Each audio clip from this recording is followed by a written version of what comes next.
I can advise members of your ongoing obligation to share interests and switch off your mobile phone, and also turn your tablet to mute.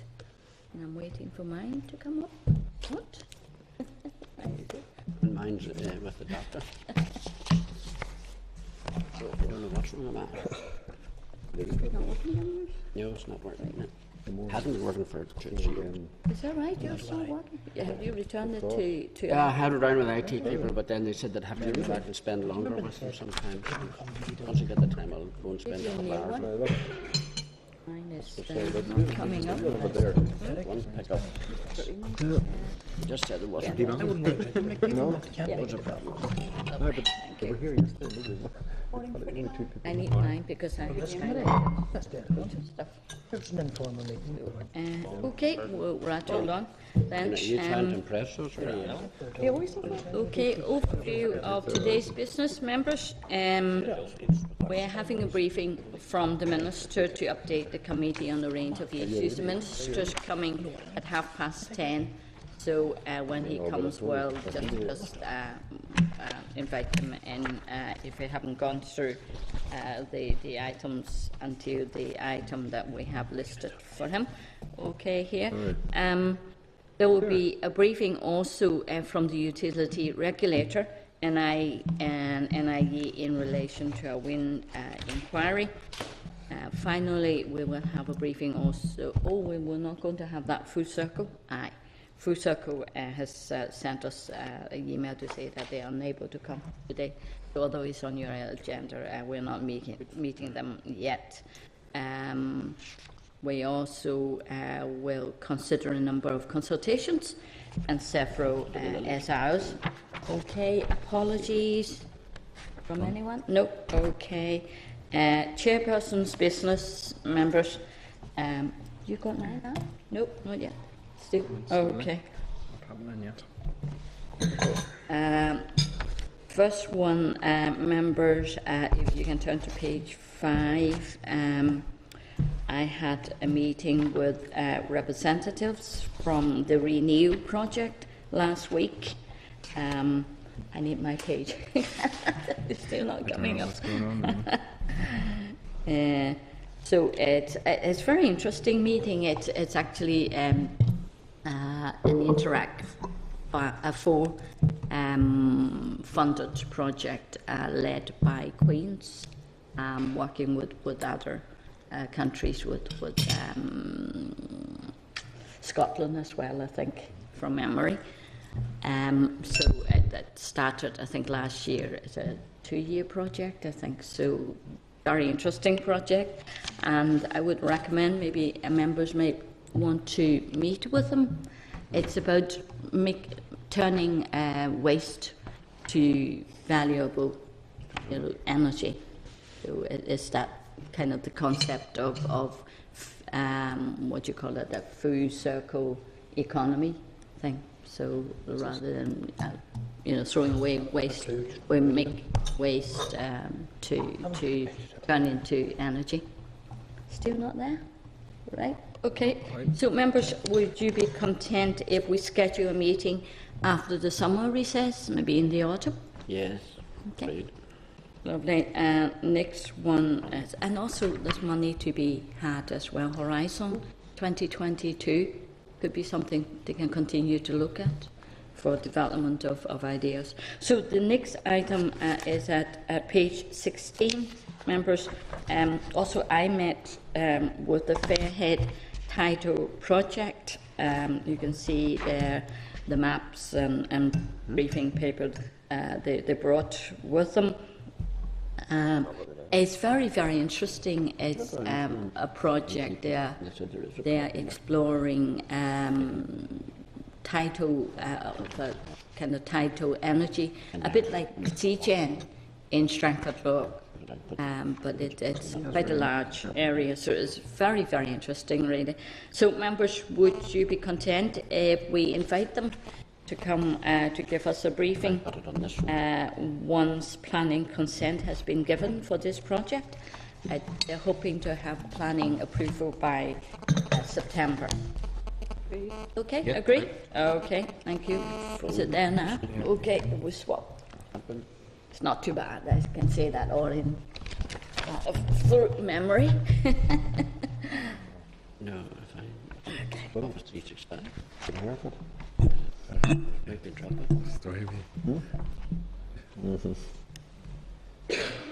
Everyone, is that it? Okay, members, there's another one under business, chairperson's business. At page 18, there's a short note of a meeting held with the Mourne residents group.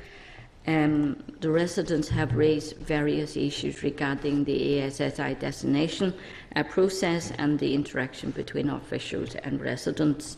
There is also tabled some correspondence from the group.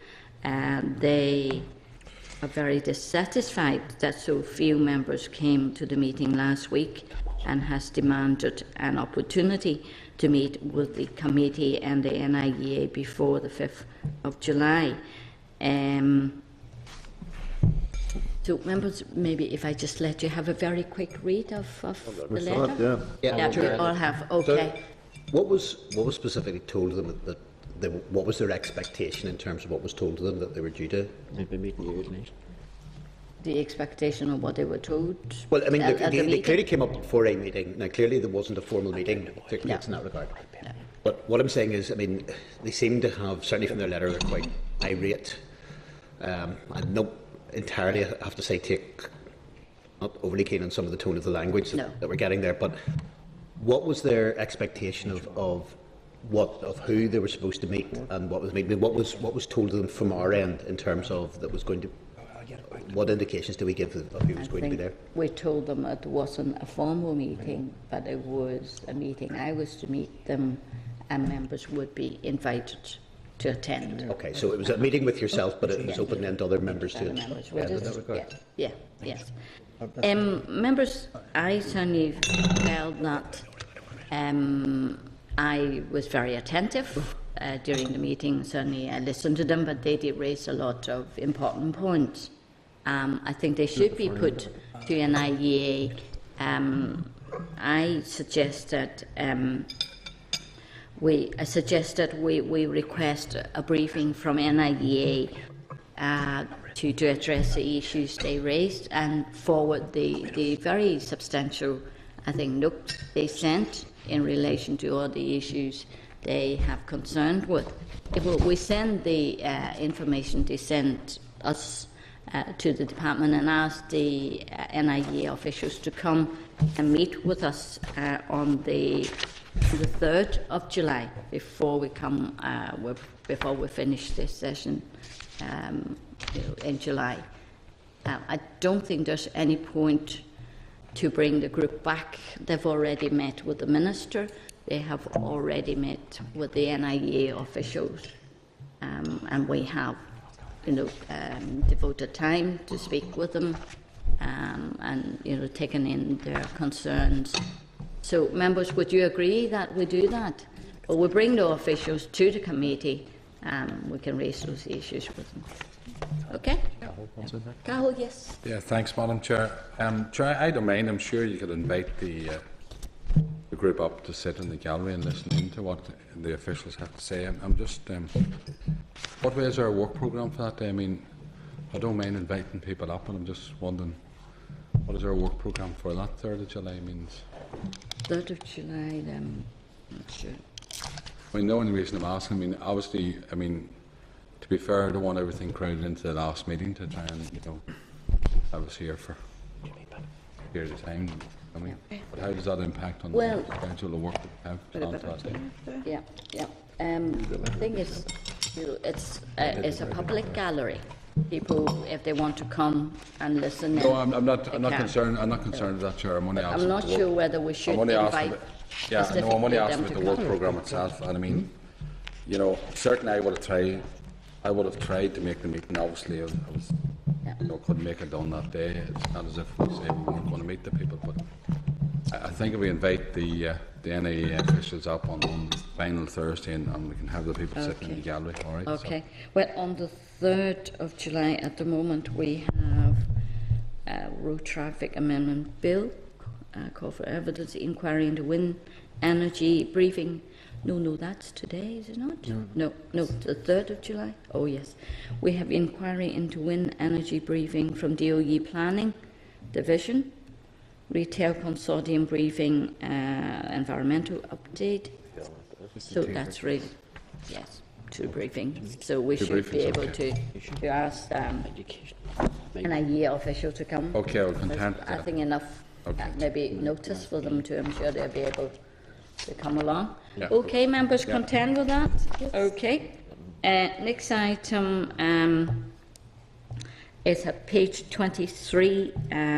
There's an invitation from the Minister for us to attend a freshwater summit on Thursday the 28th of August at 9:30 in the Lagan Valley Island Centre, Lisburn. Remember the last meeting we were unable to attend because I think it was on a Thursday as well.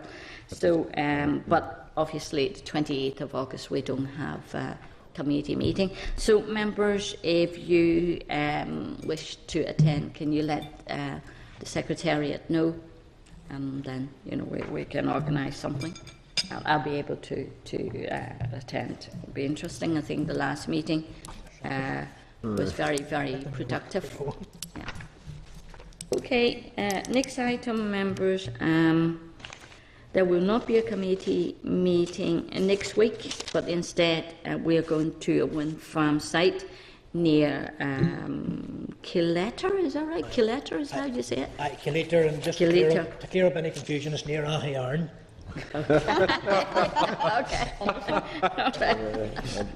Okay. In County Tyrone. Yeah, Yes, more general terms. Okay. Are we going to get admission all right? There's no problem with getting in or anything, no? Ahiarn, 100%.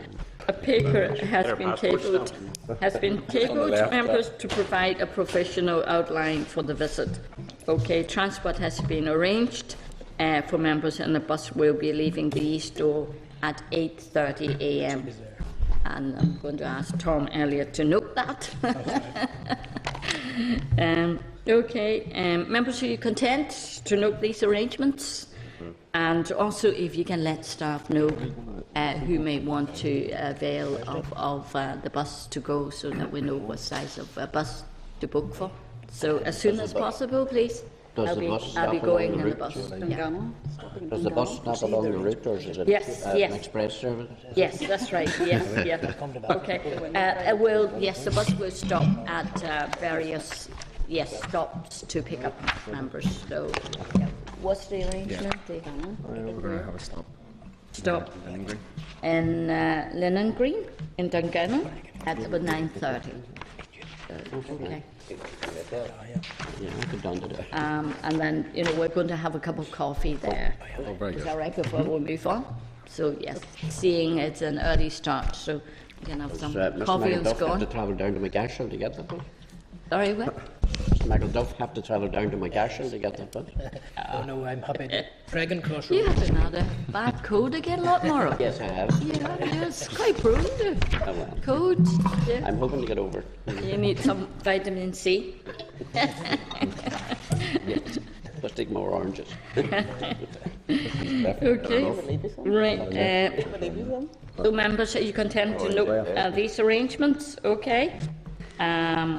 Further information regarding the visit will be issued by the Secretariat in the next few days as well. Okay. The draft minutes, we have 2 sets of draft minutes covering our meetings on the 5th and the 12th of June, at page 25 and 31. So, members, are you content with the minutes? Right. Okay, thank you. Item number 4 is matters arising. Members, at page 39.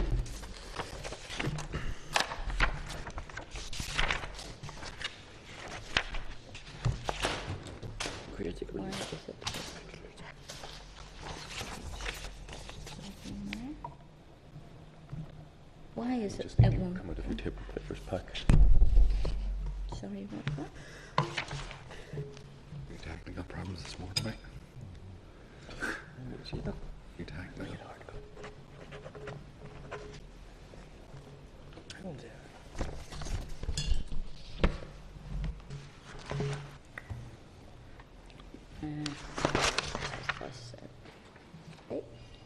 Sorry about the hits this morning with my tablet. Here we go. Right, page 39.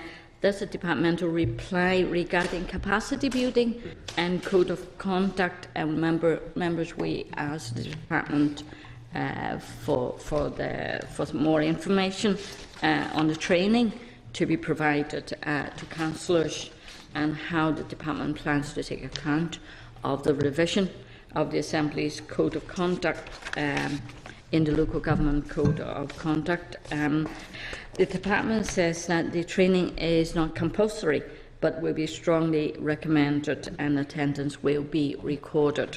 The department also states that it is awaiting the outcome of the review of the MLA Code of Conduct before considering any changes to the councillors' code. And I suppose, to be fair, you know, they really can't do anything until the Standards and Privileges Committee has concluded, you know, its review and make recommendations for changes. So, members, are you content to note this response, also pending then the outcome of the review of the MLA Code of Conduct? Carol, do you want to come in? Yeah, Chair. Yeah. Just one question I asked a couple of weeks ago in relation to the decision-making process in the Code of Conduct. There was a wee bit of confusion over whether it only applied to the planning element of the code, or it seems to be right across the board. So, did we get any clarification on exactly what the Yeah, you're right. We did Did they ask. come back yet? Well, yes, we did ask about that. Yes. I think they're saying there would be a different set of code of conducts or additional set of code of conducts in relation to planning. Yes, Chair, but as the code sits at the minute, it applies right across the board. So we need clarification on that. That's all I'm asking. We need to chase that up. Yes, Yeah. we did ask for that. Thank you. Yeah. Hello, Tom. Okay, we mentioned you in your absence. Oh dear. We're leaving the premises here, the buildings here at 8:30 next Thursday, and to get to Toronto. You won't expect me to drive here to get there. Absolutely. Yeah. So we're starting early too, Tom. Yeah. I think many would Just, think yes, I know. Consolation to you. Consolation to you on the week. We were saying earlier you're going to Killeater. Killeater. I'm near Ahyarn and he's coming over Scrahy. He's going to come from Scrahy side. Is it just as far, I think he says? Far From side of Fermanagh to there? Yes, then Just on the left, Belfast. Chair. It's Just to- on the Could we have simultaneous translation for the side of the table? Okay, members, page 39, right, okay, we've done that. Page 41, matters arising, item 4.3, departmental notification of amendment to the Pollution Prevention and Control Industrial Emissions charging scheme. The NIEA laid its updated charging scheme under the Pollution Prevention and Control Regulation in April 2014, but subsequently discovered a small error. This amended version will correct the error and was laid in the Assembly on the 29th of May 2014. Members, are you content to note? Yeah. Okay. Next item is 4.4 at page 73. Departmental reply regarding forthcoming EU measures. The Department has issued this reply to the committee's request for information on its plans to apply for match funding for forthcoming EU measures. The Department has outlined how it will engage with Interact 5, the LIFE programme and Horizon 2020. Obviously, it's something we want to encourage, members, because we saw the last 5 years actually, we didn't get a lot of benefits out of the competitive streams from EU funding.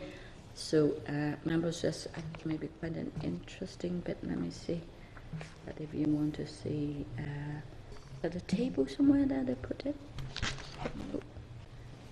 Okay, that's at page 73. Just yeah.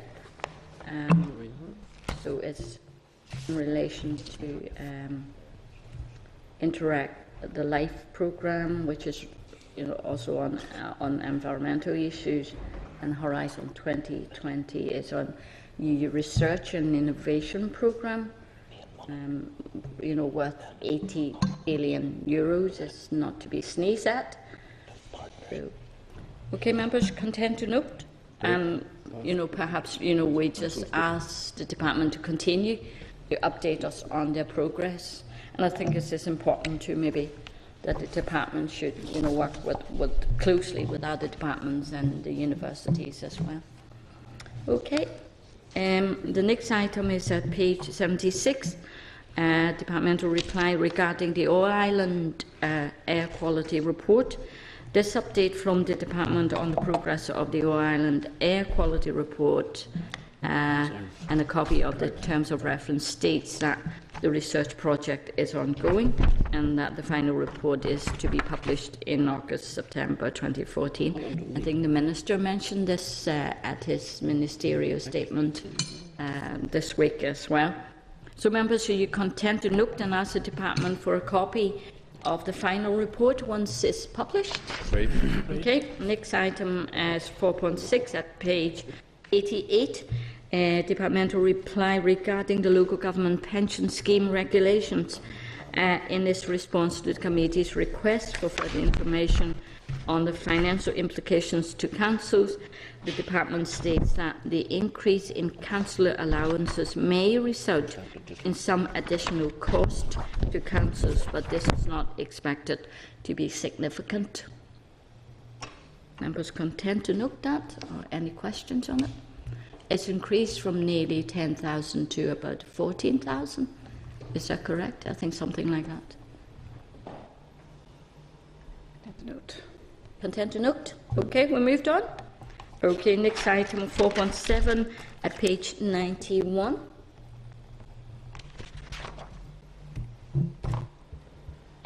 This is departmental reply regarding HGV road user levy. Committee asked the department how many vehicles have paid the HGV road users levy to date. Department has responded that it has no role in collecting the levy and advised us to seek this information from the Department for Transport. So, members, are you content to note their response and to write to then DFT for further information? I can understand why the department can't get that information for us from DFT and have to ask us to go and write to DFT. And then, Chair, could you ask this question? I mean, clearly the department has a role in terms of enforcement, probably. You ask them where it is in that matter, in respect of enforcement. Yeah, well, they're waiting for that license to come to them. They have not been given that yet. Because we have not agreed. Yeah, it is. We have not agreed on the levy to take effect, whereas the rest of the UK is taking effect from April this year. Under the department, you wouldn't be sure. Because I mean, how do they know if they? Is there no joined up thinking at all between the departments? Do they just work in silos all the time? That they don't knock their neighbours both stay high. This is any information on this? This is whole UK wide policy. So the rest of the UK started in April, and we are still waiting for a bit to be completed. So yes, the OE has no license to enforcement. Chair's like asking a question, Yeah. in written question of the department. You have to ask 5 more after you answer to get the answer what you've already asked. So I think the committee's going through the same procedure. Not of our making, of course. Okay. Yep. Right, you. Next item, page 92, 4.8, item number. This is correspondence from the Agricultural Committee on the public ownership of Lough Neagh. much quite would- interesting. Yeah, sure. The Ad Committee will be briefed on this issue at this meeting on the 1st of July and has undertaken to provide the relevant papers to this committee. The Ad Committee has also included a copy of the report compiled by the Lough Neagh Cross-Departmental Working Group on the potential for bringing Lough Neagh into public ownership. I think, members, if you want to quickly look at conclusions and recommendations at section 9 and 10 of the report. That's just, which page is that? That's page 31 of the report. So it's not very long. If you want to keep moving, I can tell you which page. It's on page 99 of your pack. That's under conclusion. So it's saying there's no identifiable risk to the abstraction of 50% of Northern Ireland's drinking water due to the bed and soil of Lough Neagh remaining in private ownership. So the recommendation is on page 100. Chair, can I ask in relation to 152 on page 100? Well, I suppose we have to look at 151 to get the context. It says that the working group recommended the executive agree that there are no compelling grounds to pursue the transfer. So I take it that needs the matter then dealt with. But then 152 says the working group recommends that the executive task the working group to undertake further consideration of a revised, more representative management structure. Now, is that initiative based on 151? In other words, yeah, I think it could also talk about a wider, I think I quickly scanned through the report, kind of talked about a wider, more strategic, more overarching management structure to be considered. Yeah, Chair, is that to work within the context of 151? Or is that saying that we ignore 151 and we're going ahead on this? If you read 1.4.2, it's kind of saying inclusive management structure should be looked at for a more focused, strategic and coordinated approach. And then 1.43 saying there's no identifiable tangible benefits to the effective management of the law. Yep. Should it be And are you brought into public Sorry, Chair, are you ownership? satisfied that 152 doesn't contradict all of that? Using the word that every. Well, so we just, I mean, it does. I mean, suppose it's more a cow report. If we just see what they are going to say, Yeah, or but you yeah, want to, yeah, but that's you put that point across to say it's a bit contradictory. yes, Chair. It seems to go then away in a different direction on 152. I mean, you're right to draw attention there to 141 and 142 and 143, and that is assists in setting the whole thing into context. And then we go to 151, and it again reinforces, I think, what's happening in 141 and 2. But then 152 goes on in a tangent here, away in a different direction altogether. Yes. Would On you the one agree? hand, it's saying really it does not make any difference. There's no need for it, and then on the other hand, it's saying maybe a more kind of strategic view on it rather than specific view.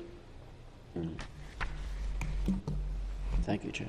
Would you want to take this up further? Maybe ask the group to come to talk to us if Well, the committee is interested. Chair, what I get a wee bit concerned about is whenever there is a clear statement, black and white, that everyone, I think, understands quite clearly, here's the position, and then the very next statement contradicts that and attempts to take the whole debate and discussion in a different direction.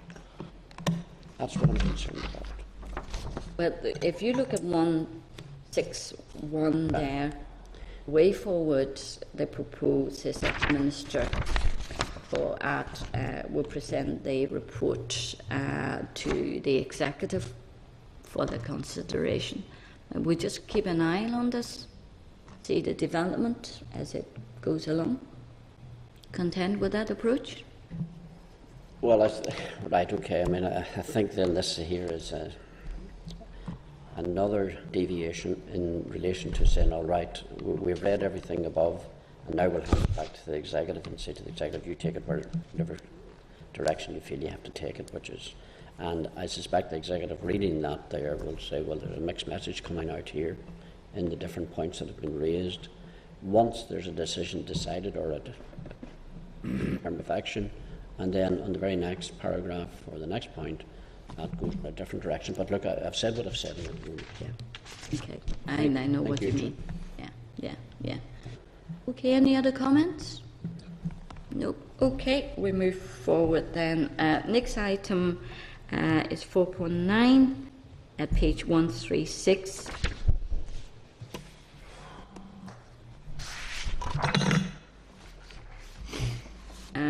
The department has provided copies of responses to letters received from Cormac and Fidelma McAleer and also Peter Keenan in relation to a planning application for the Darradian Gold site. Members, I think we said last time quite strongly that we don't want to be too involved in individual applications. Planning applications, so I think members should content to note, and we just moved on. Yes. Okay. Presume do those then get forwarded to them, or they already got them? They already have them. What Sorry, no, I was just checking up. Sorry, because I didn't have the page directly in front of me. In terms of the individuals concerned, have they already got the departmental reply, or does that need to be forwarded to them? No, I think they have They have them already got already, them. okay. They were just sending us the copies that they already sent Okay. to the applicants Okay, very for planning. Okay. Chair, would it be in order to request a briefing from the department at some point in the future on the generality of gold mining and planning policy as to how it governs the issue of gold mining? Because there's one issue in County Tyrone, it's going to arise in other areas, and their lessons need to be learned. Where else? Will there be gold in Northern Ireland? Yeah. Let me know. Go and buy a piece of land. Chair, I mean, I think it's a reasonable enough point. I don't know whether that could be widened, generally speaking, to mining, because I know there's been issues at times over issues of lignite and North Antrim, it may happen of other minerals or whatever, so I suppose wider bit would probably be the... Yeah. No, I agree with you, but I'm just interested. Where else would there be a lot of potential for mining? It's commercially sensitive at this time. Yeah. Okay. Speak Being nicely an open session. If you speak nicely to Barry, he might cut you out. Talk to you afterwards. The member says sensitive or sensible. Okay. We agree, members. We'll look at this in future as a general issue. Yep. Okay. Next item 4.10. Departmental reply regarding the Road Traffic Amendment Bill at page 150. The department has replied to the committee in response to issues raised by members during the Road Traffic Amendment Bill briefing on the 13th of May. The department has provided information regarding the number and percentage of 17 to 24-year-olds in possession of a driving licence and information on the amount of alcohol found in common food and medicinal products. Your TRIFO issue, Cherry TRIFO issue, Lord Morrow, is mentioned at page 151 if you're interested. But certainly looking at the table, members, it is quite staggering. The table at 151, members, when you see the proportion of young people, with current driving lessons, and the proportion of accidents, attributed to them, 4% of overall driving license are owned by 17 to 19-year-old, but the proportion of fatal collision is 20%. Proportion of serious collisions is at 15%. I mean, it is quite disproportionate. Chair, one other element of the Road Traffic Amendment Bill is the requirement in the future on quad riders, users, to wear helmets on the road. Yes. Have we heard to date, or can we find out, typically the number of injuries that have been caused to users of quads on our roads? Because I think the figure will be significantly high.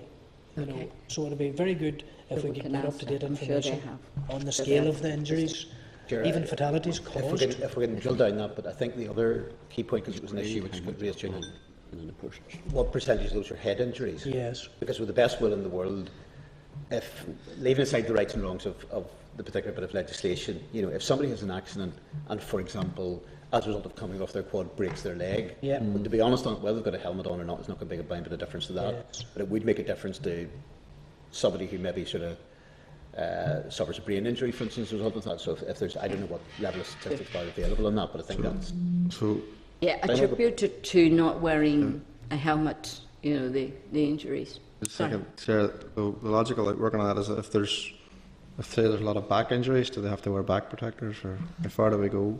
Well, I appreciate the argument, but the point is we are being very specifically, as part of the legislation, a requirement in terms of helmets. Now, what I'm saying is simply getting a figure for the number of quad injuries may give a misleading. If you have a situation in which, for the sake of argument, there's been one fatality as a result of a head injury in 10 years, but there has been 200 fatalities, or whatever. I mean, I'm just taking that maybe at a certain level on it. We are being asked to make one specific measure as regards, and I think it actually, what is most germane is actually the direct impact or otherwise of wearing the helmet. So consequently, it is really particularly the head injury side of it that we need to see if there's statistics. And I mean, I appreciate you could almost have somebody, if you want to protect somebody, you almost have them like a suit of armour type of thing going about. If you take that again at a certain level. But what I'm saying is, I think we just need to get, if we can, whatever figures we Well, put down on to see what I'm not sure if they have specific statistics relating to not wearing helmet as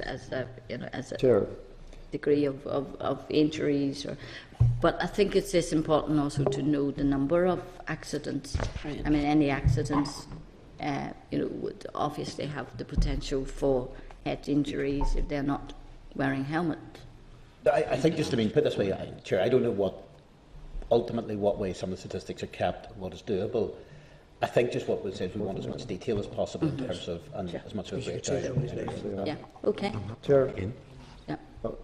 just, if we follow that on through, then we talk about motorbikes, so, it's compulsory there, to wear a helmet on a motorbike, but it doesn't say there, that You have to wear body armour, so... No, the point I'm making is if specifically we've been asked to give an answer or a particular piece of legislation on one particular action, then we should try and look at the cause and effect on it. I'm coming at it.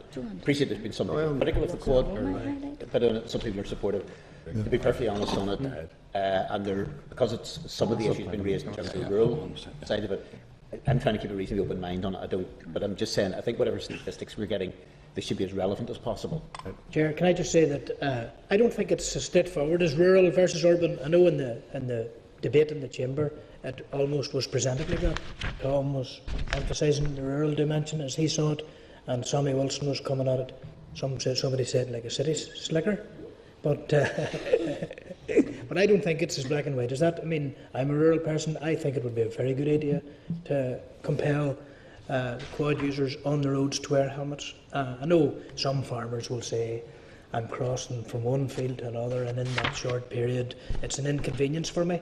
But I was in attendance at the minor injuries unit in a hospital in the not too recent past. I accompanied somebody to the hospital who had head injuries from a quad accident, and the young people in the reception area, I asked them who were coming to, had you ever a quad accident? And every single one of them had. From a rural area, there was about 5 young men, and every one of them had some bad experience of a quad.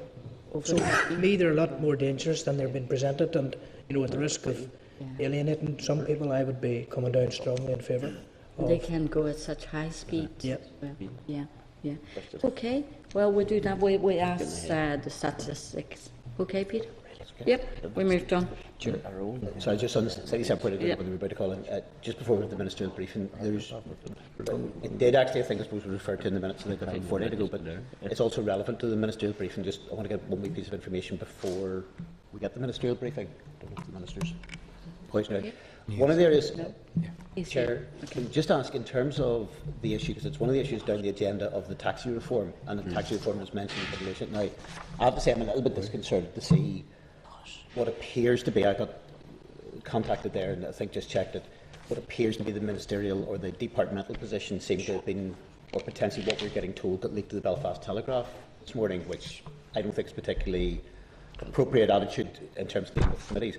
But can we check in terms of the departmental reply, was obviously the Minister will be going into, it talks about then obviously, just clarify in terms of the subordinate legislation that will be needed to be brought in. Particularly, I suppose, as I suppose the principal issue that's been concerned has been the issue of the implementation of single tier and where it should apply, whether it should apply blanketly and in what circumstances. Can we clarify? Are we due to get a SR1 or something in September in relation to that, or can we just clarify the position? Because I think that would be helpful if we knew that before the Minister gave whatever evidence.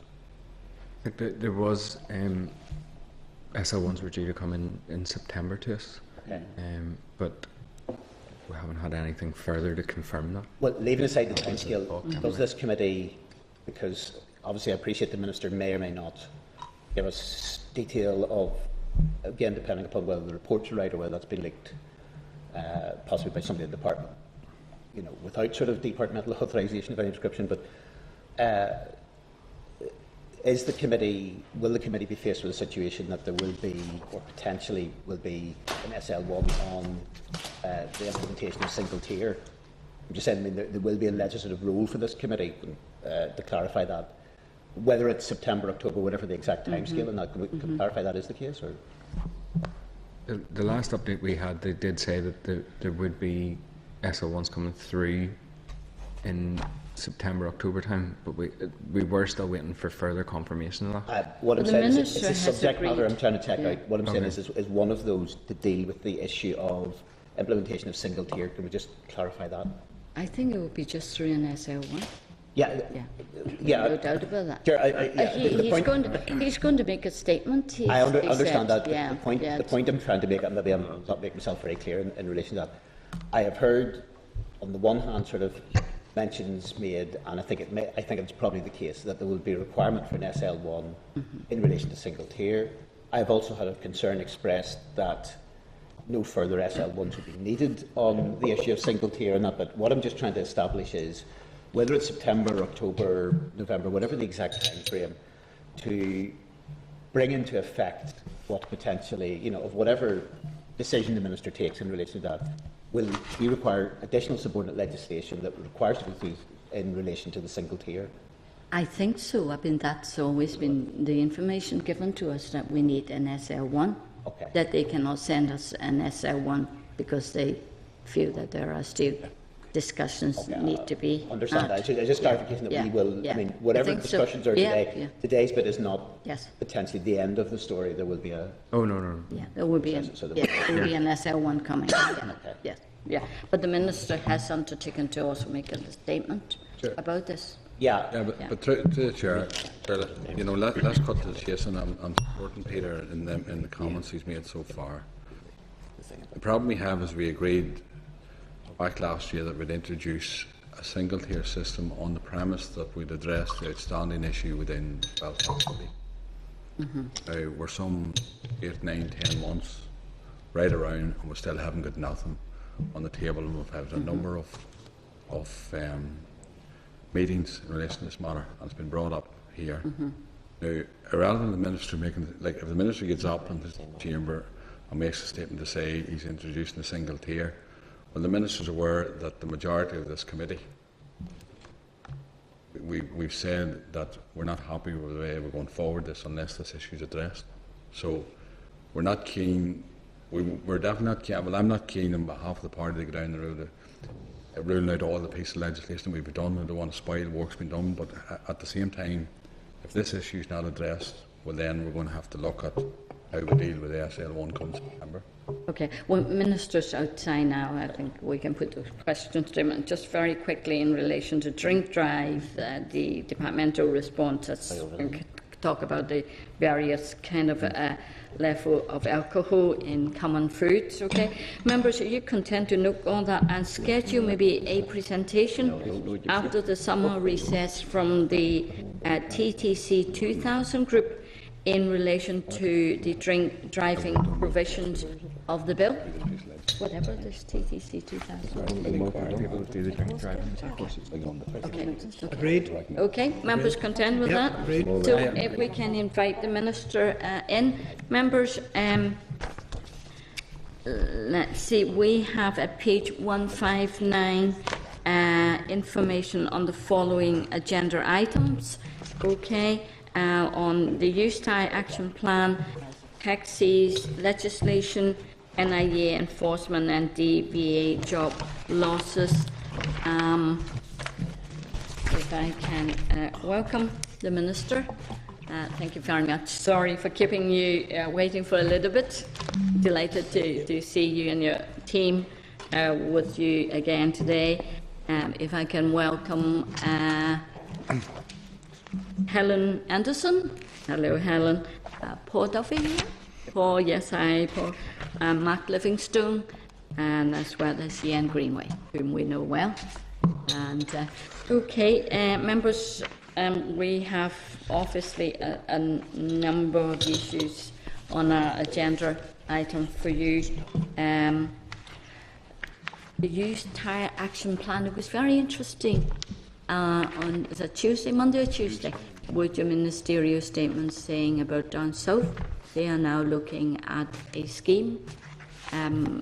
So if you can maybe just talk us through that and how it's going to impact on us. You said in the statement that we are also looking correspondingly of maybe a similar scheme. Okay, thank you very much, Madam Chair. I'm delighted to be here, as I always am, coming to have a chat with you and to listen to you as the Environment Committee. Unfortunately, I don't have an awful long time to spend here today. I had scheduled an hour. I know I was late getting in. I'm still scheduled to get away at 11:30, unfortunately. But as the committee do know, and we discussed it in the Chamber on Tuesday, from the committee's previous work on tyres, there's currently a partial producer responsibility scheme in the south for the management of used tyres, and the Minister there has carried out a review of that scheme. The review is recommending a full producer responsibility scheme for tyres. In the long term? Yes, yes. And his department, the Department of Environment down south, has since been engaging in a series of meetings with key stakeholders to firm up proposals for a new tyre scheme. And I've agreed with Minister Hogan that one of my officials will be part of that process and be an integral part of that tyres working group that has been set up to take this work forward. For a producer responsibility scheme to work in practice up here in the north, it will be necessary, however, to reach agreement on a complementary UK-wide scheme. And my officials are committed to pursuing this with DEFRA and the Scottish and Welsh governments if the Irish proposals amount to a full producer responsibility scheme. Okay, okay. How long is this going to take? Well, I recall from the conversations with Minister Hogan, he was keen for it to happen quickly. But when we talk about quickly, unfortunately, it can take a couple of years. He's committed to driving this forward without delay. I'm committed to playing our part in driving this forward without delay, and I'd like to see it on the ground and operational as soon as possible, as I'm sure committee members will as well. However, it is a difficult one to work out and to progress. I've spoken about the need for us to be part of a complementary UK-wide scheme, and while the Scottish and Welsh governments are making positive noises in that regard, the Westminster government isn't particularly, or doesn't appear to be particularly warm on the issue. Okay. As you are, I'm sure, very aware that we had carried out an inquiry on this. The committee has produced a report, and the long-term recommendation for it is yes, for a strict producer responsibility scheme, but also in the meantime for a compliance scheme. A scheme to register the dealers and the collectors and all that, and how and where the used tyres are being processed. How is that scheme working in DOE? Well, I am certainly aware of the work done previously by Committee on Tyres, and the Department has embraced that work done by Committee, and it forms very much part of our used tyre action plan.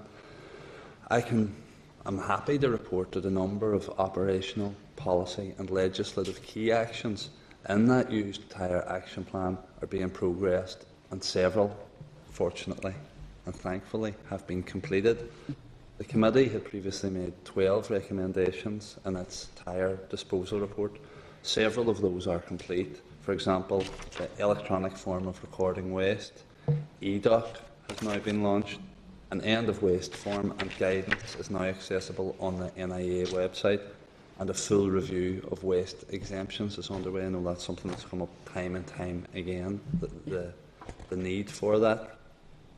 I've also asked NIA officials to produce a blunt, hard-hitting regulatory position statement to highlight the risks the tyres pose to the environment and indeed to human health.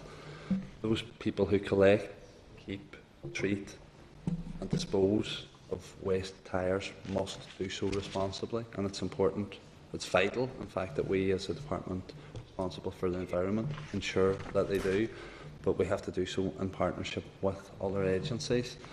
My officials within the NIA will continue to pursue waste offenders involved in the collection and illegal disposal of waste tyres. Okay, I'll let other members come in. Cahill? No, Chair, I'm sure you want to answer about enforcement. Yes, yeah. Unfortunately, I missed the statement on Tuesday, but I only put my name down for a question, but it's not specifically on this subject. Okay. Okay.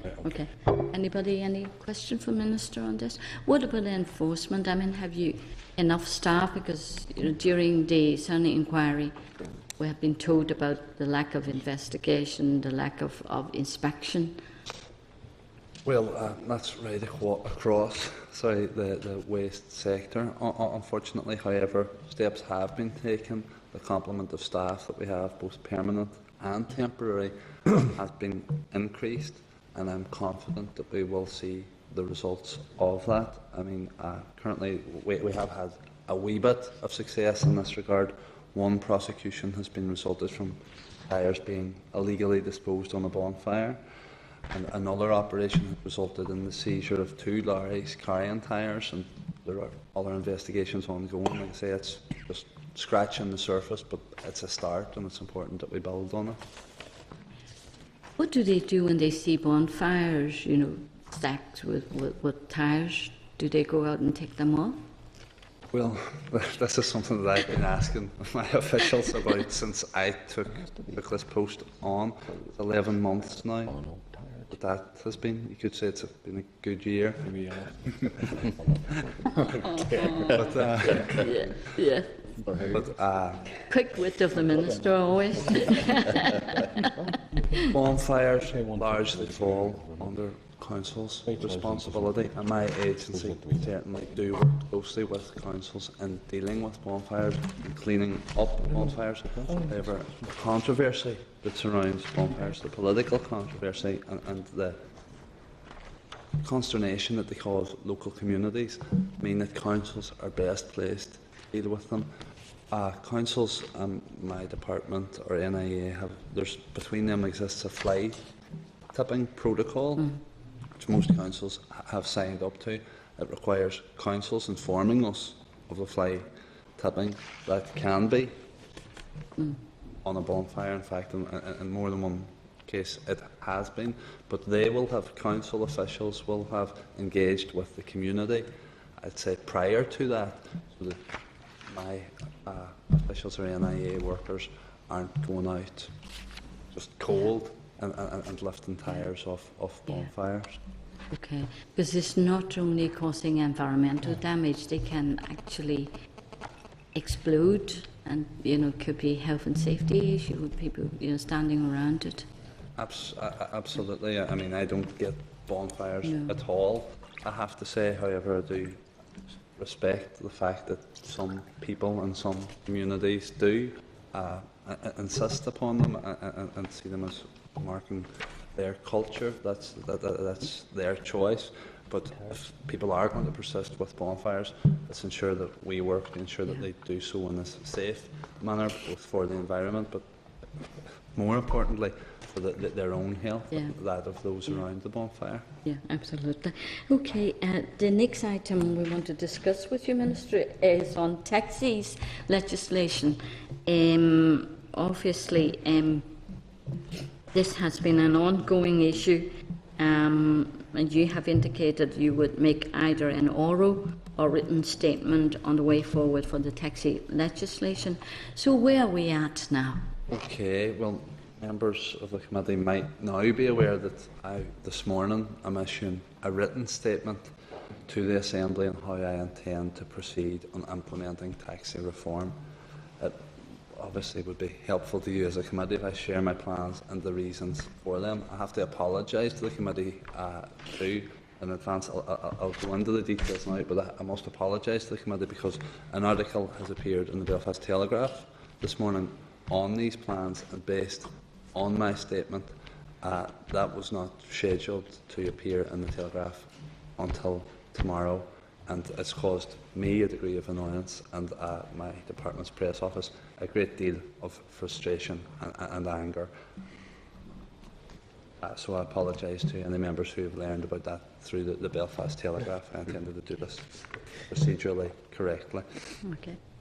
Taxis are a valuable and vital part of our economy. The majority of our taxi legislation, however, dates back to the early 1980s. In fact, in Belfast, it goes back to bylaws devised in the 1950s. The problem is quite simply that it's not up to the task of effectively regulating taxis now in the 21st century. The Taxis Act 2008 was therefore enacted to raise the standard of taxi service, reduce illegal taxiing and improve compliance. There's been much debate, as you said, Madam Chair, about the need for these changes. After careful consideration, though, I've decided that it is essential we implement changes now to give full effect to the Act and to deliver improvements to the industry for the benefit of users and suppliers alike. A key element of the taxi reform programme is the arrangements for taxi vehicle licensing and the classes of taxis that will be recognised across Northern Ireland. I believe that the current dual-tier system in place in Belfast, with some taxis able to be hailed and others only available through prior booking, cannot adequately address a number of problems that the Act was designed to tackle. The public are confused as to what taxis they can use in different circumstances. There are insufficient taxis insufficient numbers of taxis which can pick up on the street in Belfast, particularly at peak periods, to meet demand and ensure public order. Suspension of the regime for peak periods, which has been suggested, could be considered, but would create, in my opinion, even further confusion for users. Furthermore, there's too much enforcement activity addressing relatively minor licensing offences. Members of the committee, I'll say there's not enough enforcement activity anywhere, but that reduces the resources available to address the illegal and dangerous taxis which are out there. I've listened to and considered the concerns expressed that the change would adversely impact on Belfast public hire taxi drivers. However, I'm not or haven't been persuaded by those arguments. The changes that are proposed will, I believe, enhance the reputation of the taxi industry as a whole. The demand for the service of all taxis should be determined by the service that they provide and the price at which it is provided. I'm convinced that any sector of the industry that provides a good quality and price competitive service will be able to thrive in the improved regulatory regime that the Taxis Act provides for.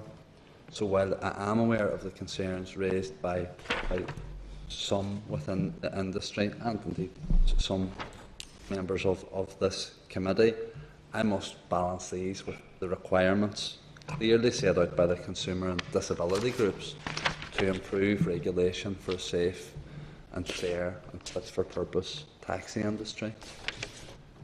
Recently, I've received explicit support for single-tier licensing from a number of groups. They include Disability Action, IMTAC, the Consumer Council, Women's Aid, Victim Support, Belfast Chamber of Trade and Commerce, the Northern Ireland Hotels Federation, Pubs of Ulster, Visit Belfast and more, all of whom see the clear benefits to consumers, tourists and to the industry itself.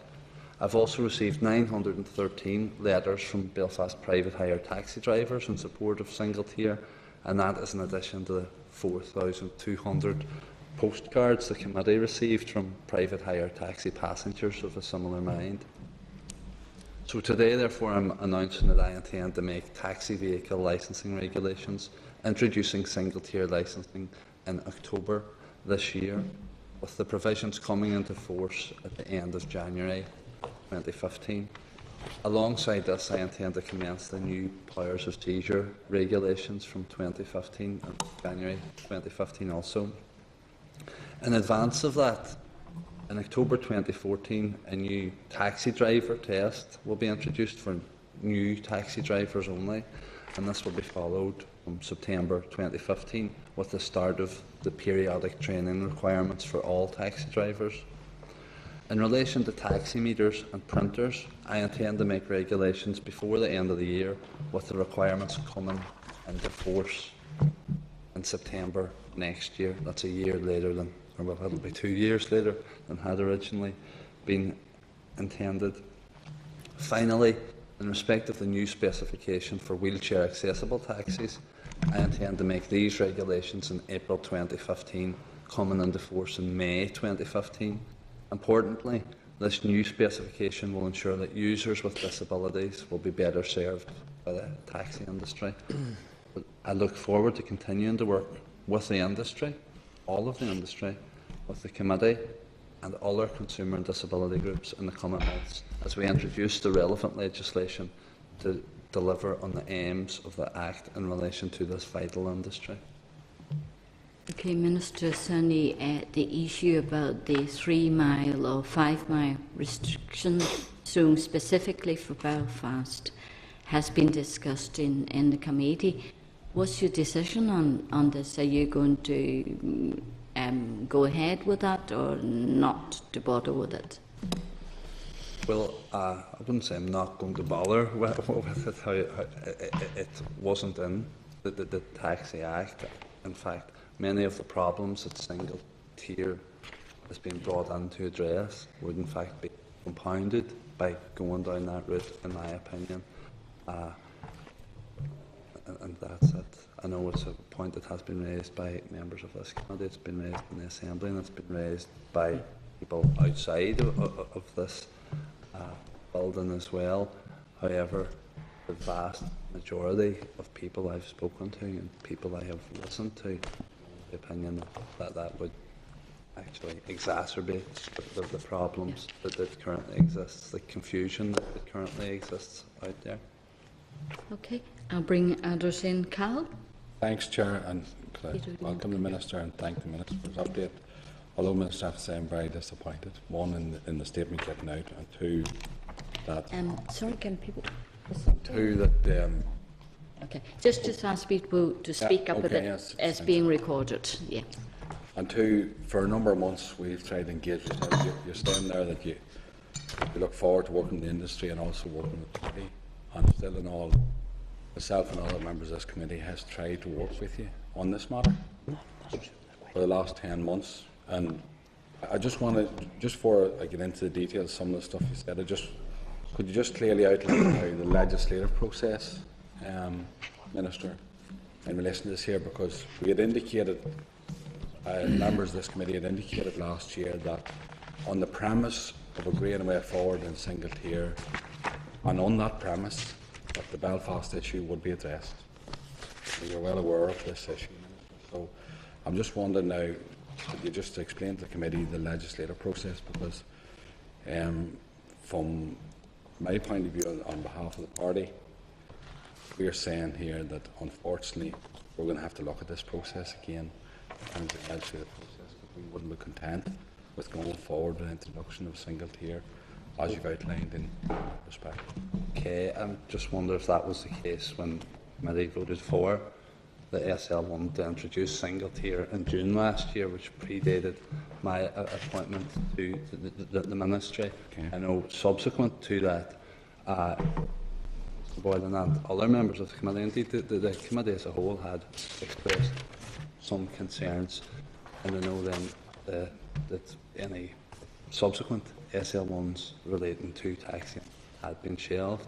The actual fact of the matter is that since that SL1 was passed last June, the other subordinate legislation or legislation related to this doesn't actually need to come to committee. I'd very much like to ensure that it does.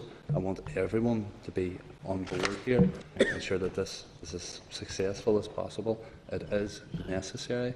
I do understand where Mr. Boylan is coming from, 100%. However, I'm not sure what solution that either himself has, any other member of the committee has, or anyone again within the industry has been able to suggest that would be practical and indeed possible. Regards the legislative process from here on, Ian? Thank you, Minister. There are 6 statutory rules will have to be made through the normal negative resolution process. Some of those have had SL1s noted by this committee. As Minister has said, the vehicle regulation SL1 was agreed by the committee at a meeting in June last year. There is no change to the content of that SL1, so as far as the department is concerned, that SL1 is still valid. And the SL1 on taxi driver testing and training was noted and agreed by the committee, I think in December last year, from memory. There are SL1s on meters and maximum fares and on the wheelchair accessible vehicles to come forward to this committee.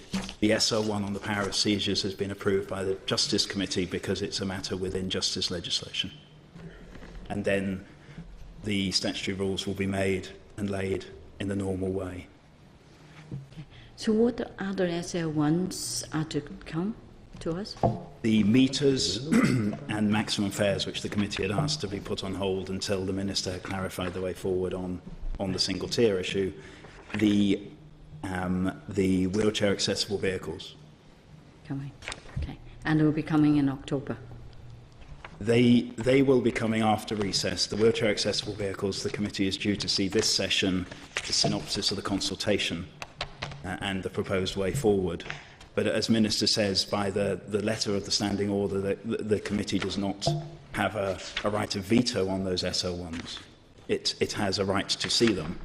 Okay. But the statutory rule-making can proceed without approval of the SL1 by the Scrutiny Committee. Okay. To Peter, clarify, you want to come clarify on that point, statutory rule is still to be brought in, is that correct?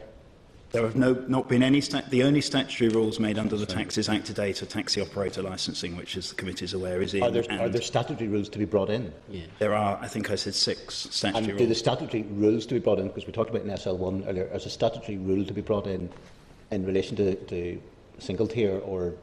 Correct. The taxi vehicle licensing regulations, which will, the Minister's announced this morning, will be made in October 2014 and come into effect. Par to potentially to negative resolution?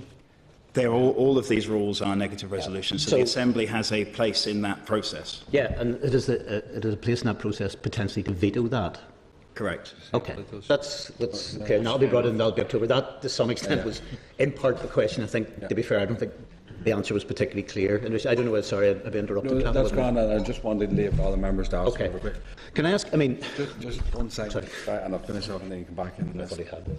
You see, Minister, because I listened very carefully when you said about the Taxis Act addressing the issue of illegal taxis, the issue of confusion. It seems to me, as far as the general public, no confusion in the matter, but there certainly was illegal taxiing operation going on, and there's no doubt about that. So we're saying the Act was introduced, we brought in to stop the illegal taxi.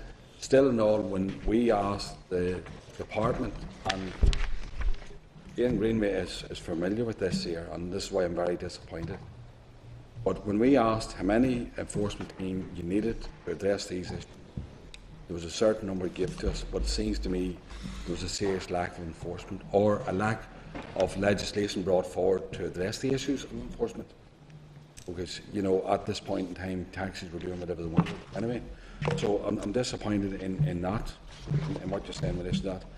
But I have to go back to Ian in this here. Ian was well aware of discussions we had to bring something forward in terms of a zone, or a 3 mile or 7 mile zone, or whatever. So there's no point in saying that we hadn't, as a committee, brought something forward to try and address it. And that's the disappointment of this. Oh no, sorry, Cal, I certainly accept that suggestions were made, but I'd say that I don't think that there was any practically doable.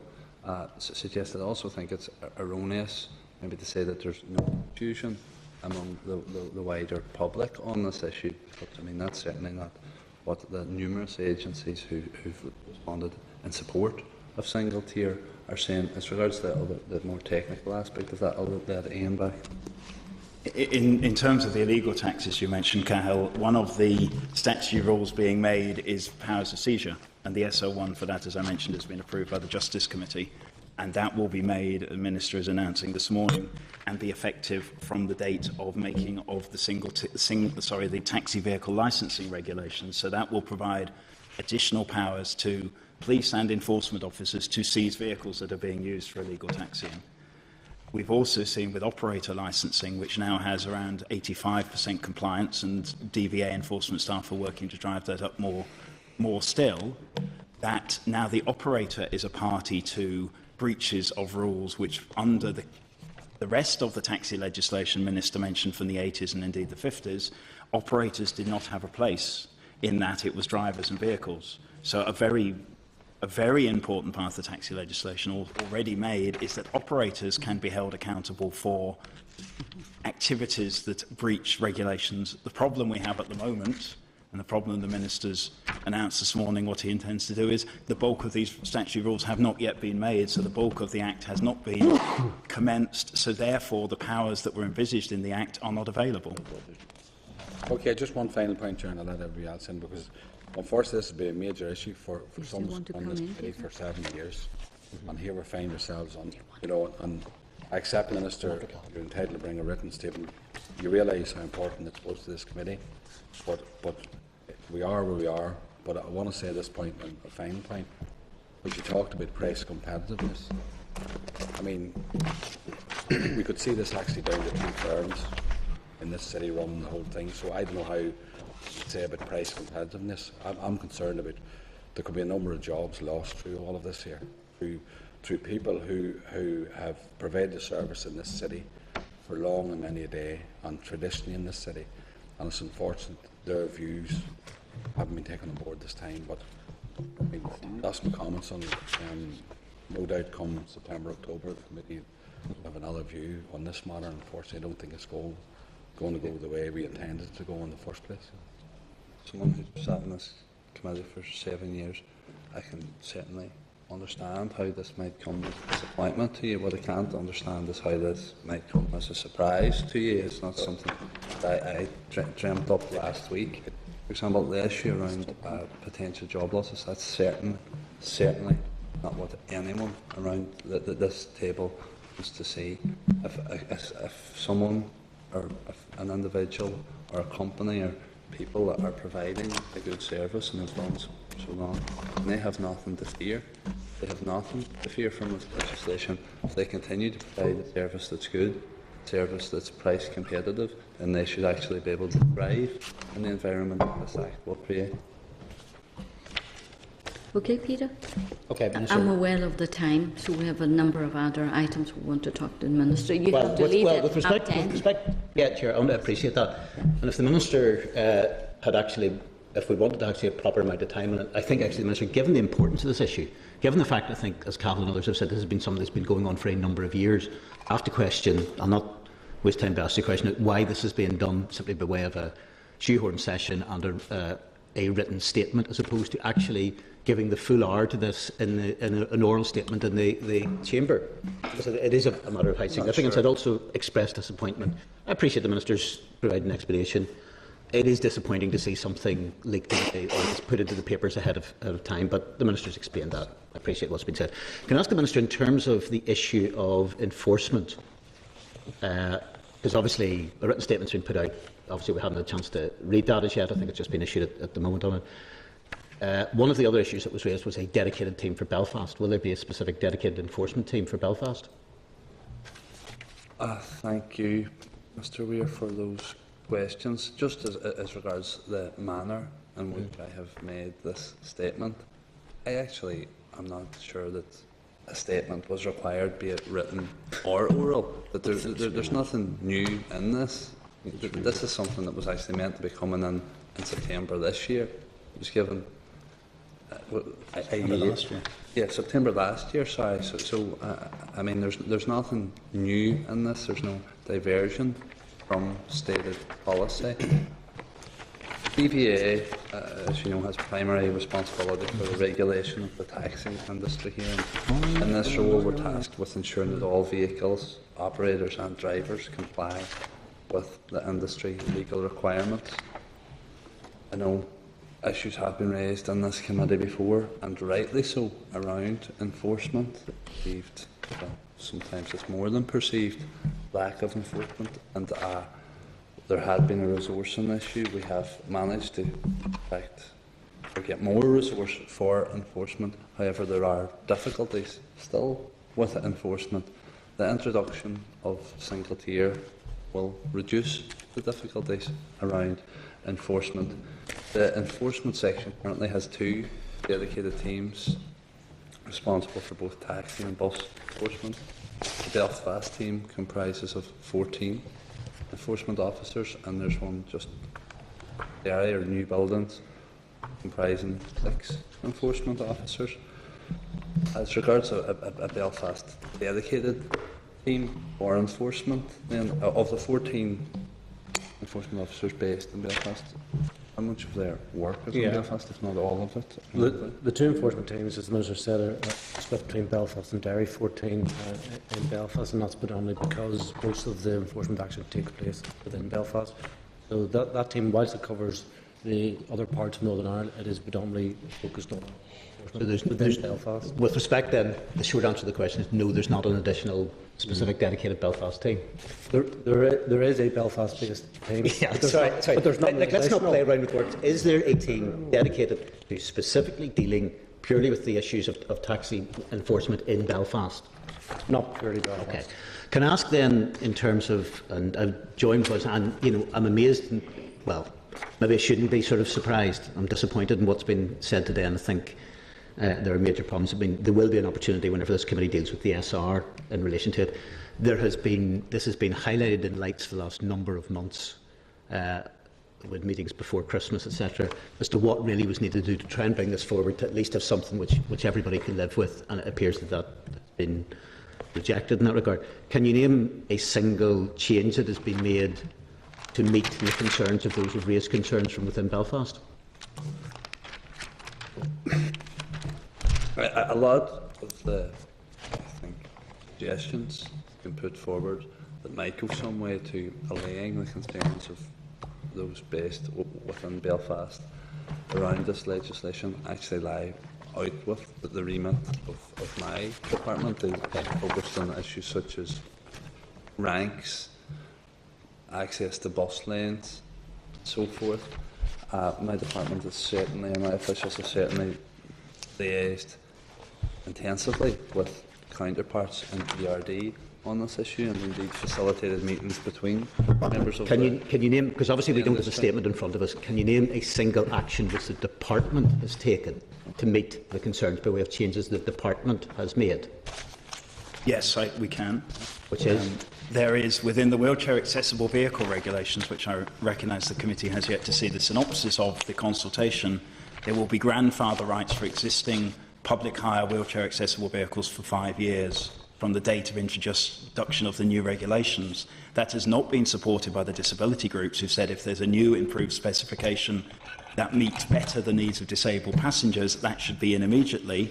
But in response to representations from public hire drivers about the investment needed to upgrade fleet and so on, the proposed way forward will have a 5-year grandfather rights period for all existing Belfast public hire drivers to... Yeah, so the people who basically are delivering already are getting grandfather rights in that regard. Gives presumably a bit of time for others to catch up on that. Well, People who are allowed to deliver. Sorry? With respect, some of those vehicles they currently have will not meet the requirements of disabled passengers. We are giving a 5-year transition period, or the department is proposing to.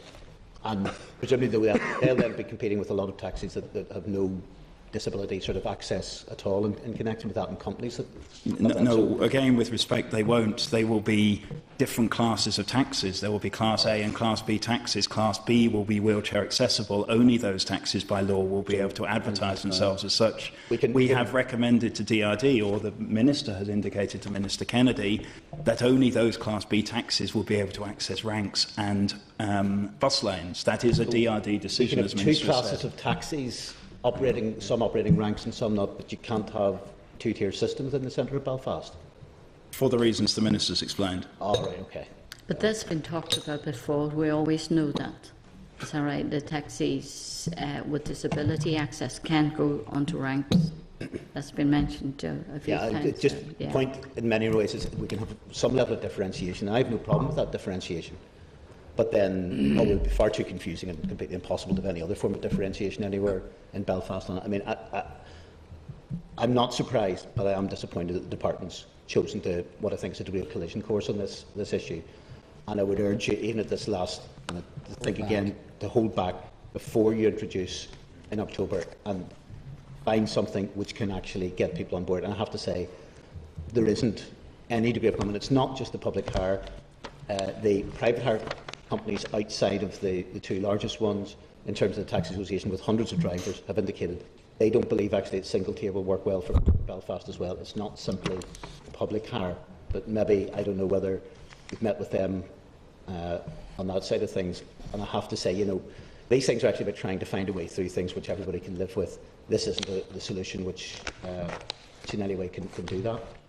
Well, I have met with representatives from a number of taxi companies, and the vast majority of them were supportive of the move. Yeah, I've met with representatives of companies that represent hundreds of drivers, and indeed are the Belfast Private Hire Association that deal, if you like, with all four parts of the city. They've indicated to me that they have other concerns, I have to say, in terms of enforcement, and a feeling that the department has not been strong enough in terms of enforcement on a lot of illegal activity at times, but they also believe that single tier, and have the same position as the Belfast Public Hire, that single tier will not work well for Belfast. And I have to say, to create a situation which would simply mean that there is a danger of a duopoly developing in Belfast is not one which I think in the long run will be good for consumers.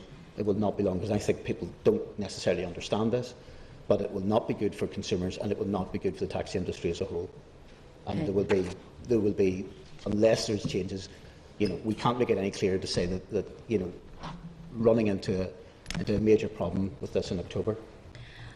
I'm aware of the Minister's time, and there are two other people wanting to come in. Tom, quickly.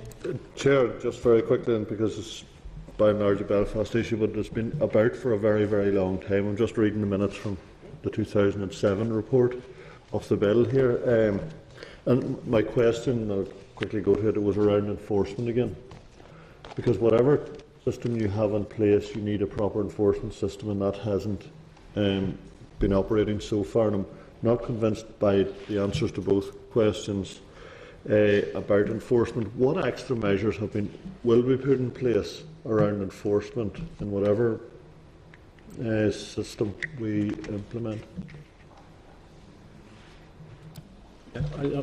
In terms of enforcement, we have, as the Minister said, recruited additional staff over the last period, and we also are now starting to have much more better intelligence, so we're being able to target our resources more towards those illegal taxis.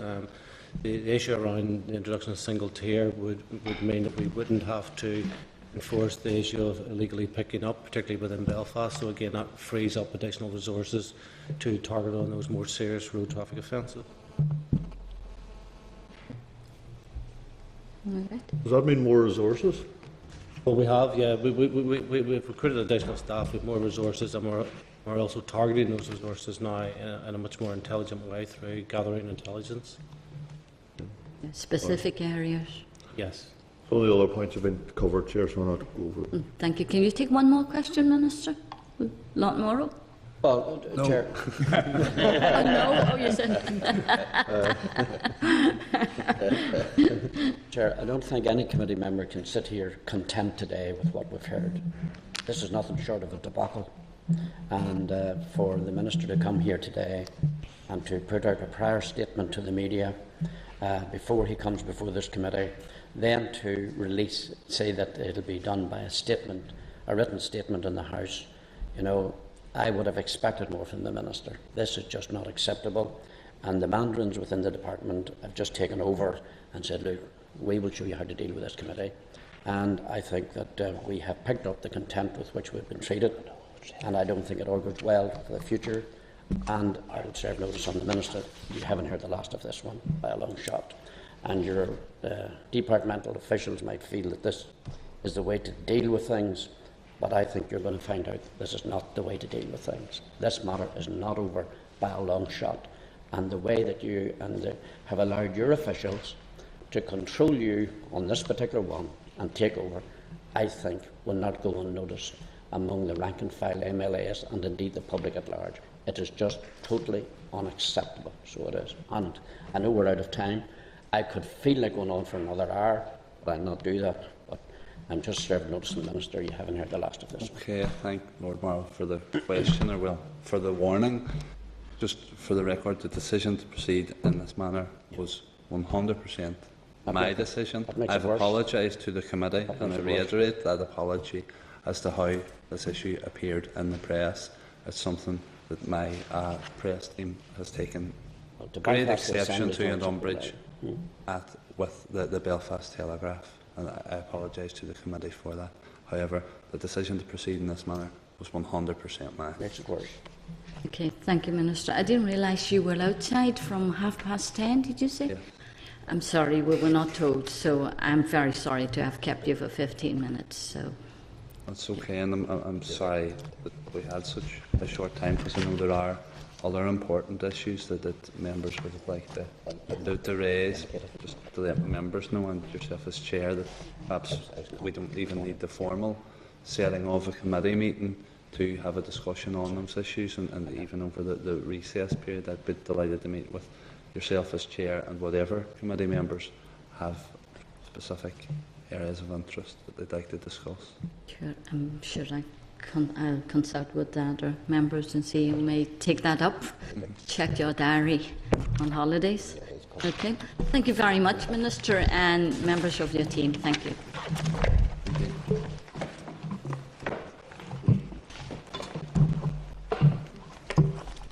Okay, members, a few other items we didn't get time to cover. The ASSI issue, I think that will be addressed when the official come to us at the beginning of July. The other issue on NIA enforcement, we certainly can write to the Minister. We specifically, I think, want to ask about the River Falkland about the Moboy near Derry. Maybe we'll ask for an update, just write to the department. Okay. And another issue is on the DVA job losses. So I think that's an issue, certainly we have expressed concerns over the months. So members content with that, just to write to the department on those few issues not covered? Okay, then we moved on then to the next item, members, which is item number 6, and it's page 179. We're just going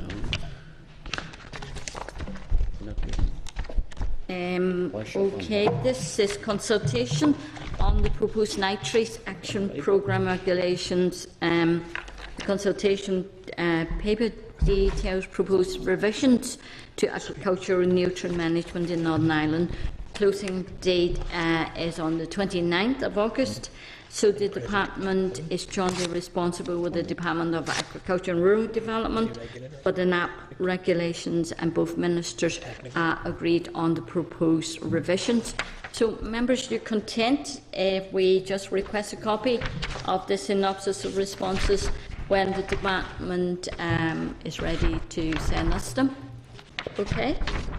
Content with that? Okay. Next item is at page 190.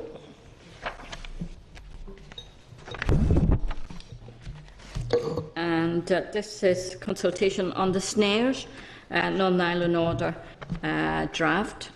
The department has provided the synopsis of responses to its consultation on it. The consultation document specifically sought views on the proposals for setting further standards relating to the technical requirements of snares and how they should be used. The consultation received 18 responses, 3 of which were new responses. I don't understand how you can have new responses received.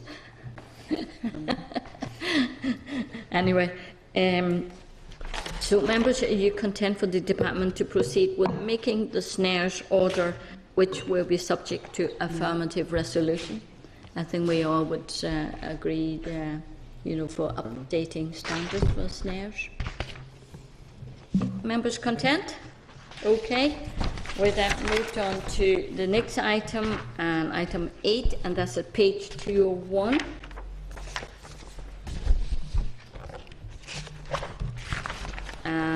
That's the in relation to proposed police exemptions from in-car screens usage. The department recently consulted on proposed exemption for police use of in-car screens. The department received 3 responses from PSNI, Newtonabbey Road Safety Committee and DVA Enforcement. Respondents were supportive of the proposed exemptions. So, members, are you content for the department to proceed with making the regulations? Content, thank you. Next item is number 9 at page 210. It's a consultation on waste duty of care code of practice revision. Synopsis of responses. The department recently consulted on this. The 7 responses to the consultation were received. As a result of these responses, a number of minor changes were made to the draft code of practice. However, none of these represent any policy changes or alter the guidance. Rather, they help to provide better clarification. A copy of the draft amended code has also been provided.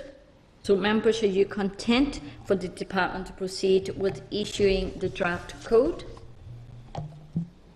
Content? Yeah. Okay, we moved on to the next item, item 10, at page 283.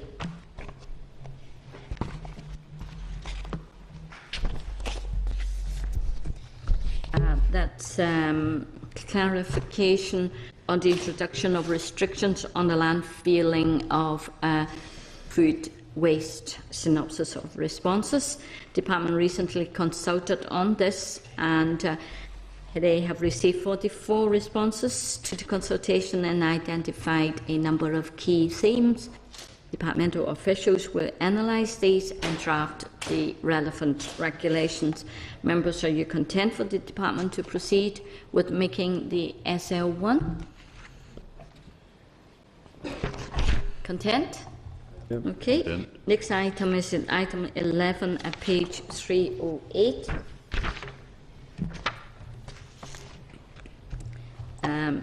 This is a consultation on the draft local government standing orders regulations and model standing orders.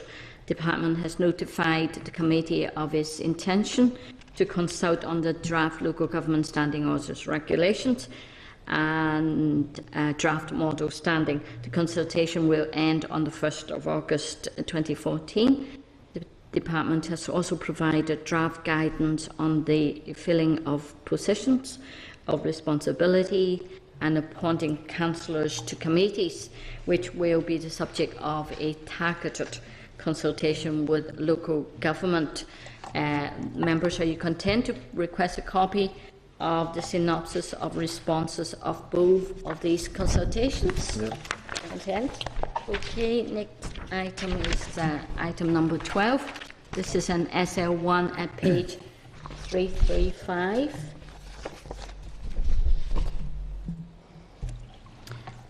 This is the waste electrical and electronic equipment charges regulations. The directive aims to further enhance the implementation and enforcement of the original directive and reduce the regulatory and cost burdens on business. The waste electrical and electronic equipment regulations 2013 provide for the revision of fees in England, Scotland and Wales under the Environment Act 1995.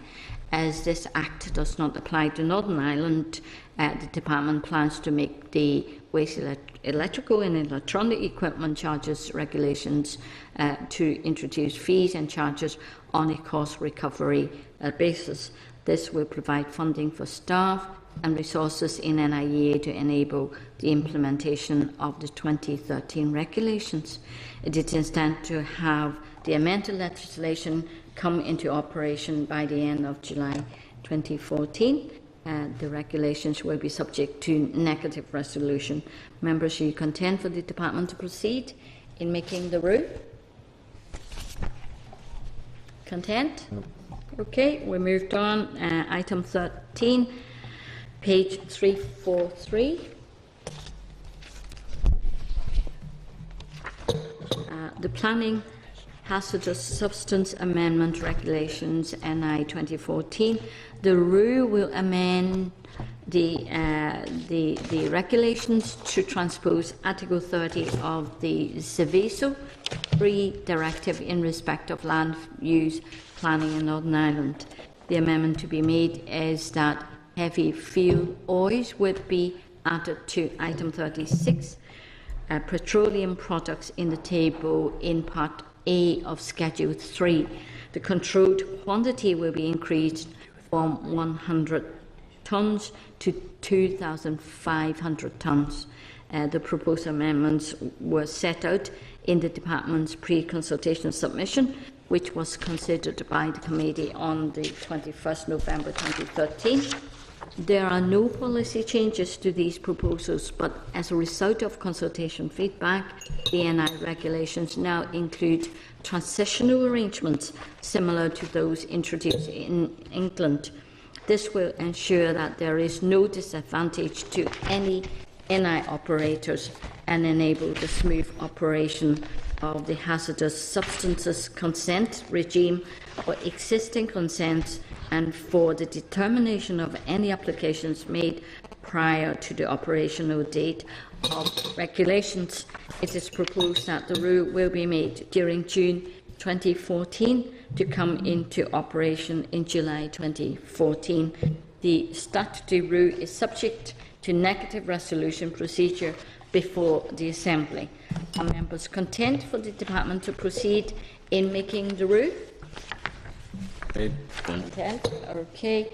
Next item is number 14, statutory rule at page 351.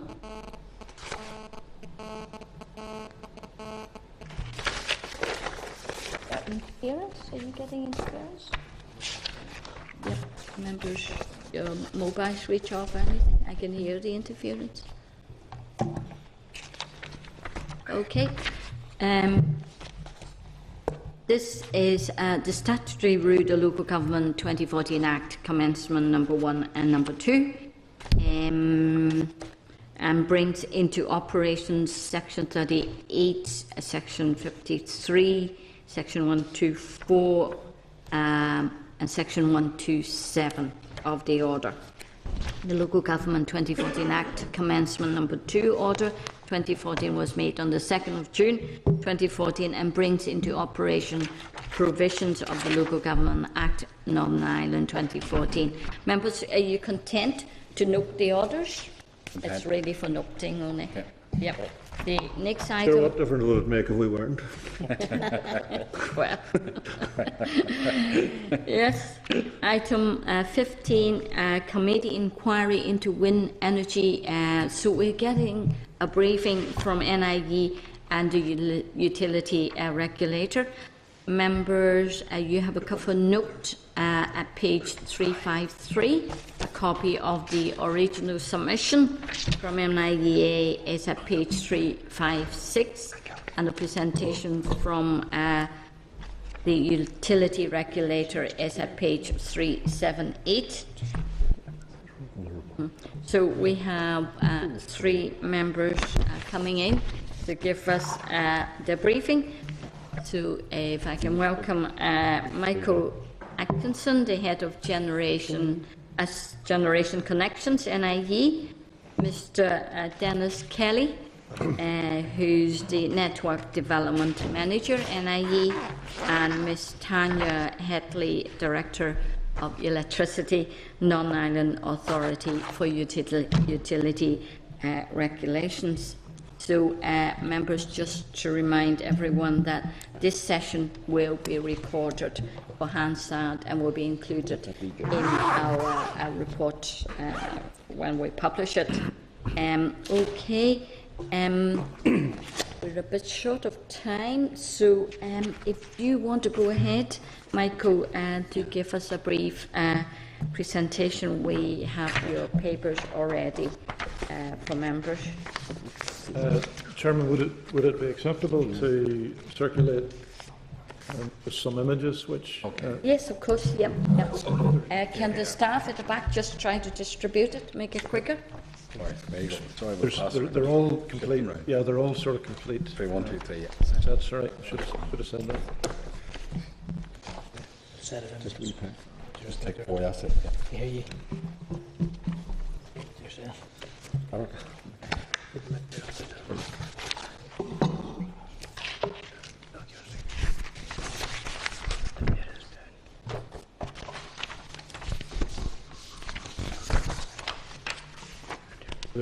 They are complete sets, each one of them.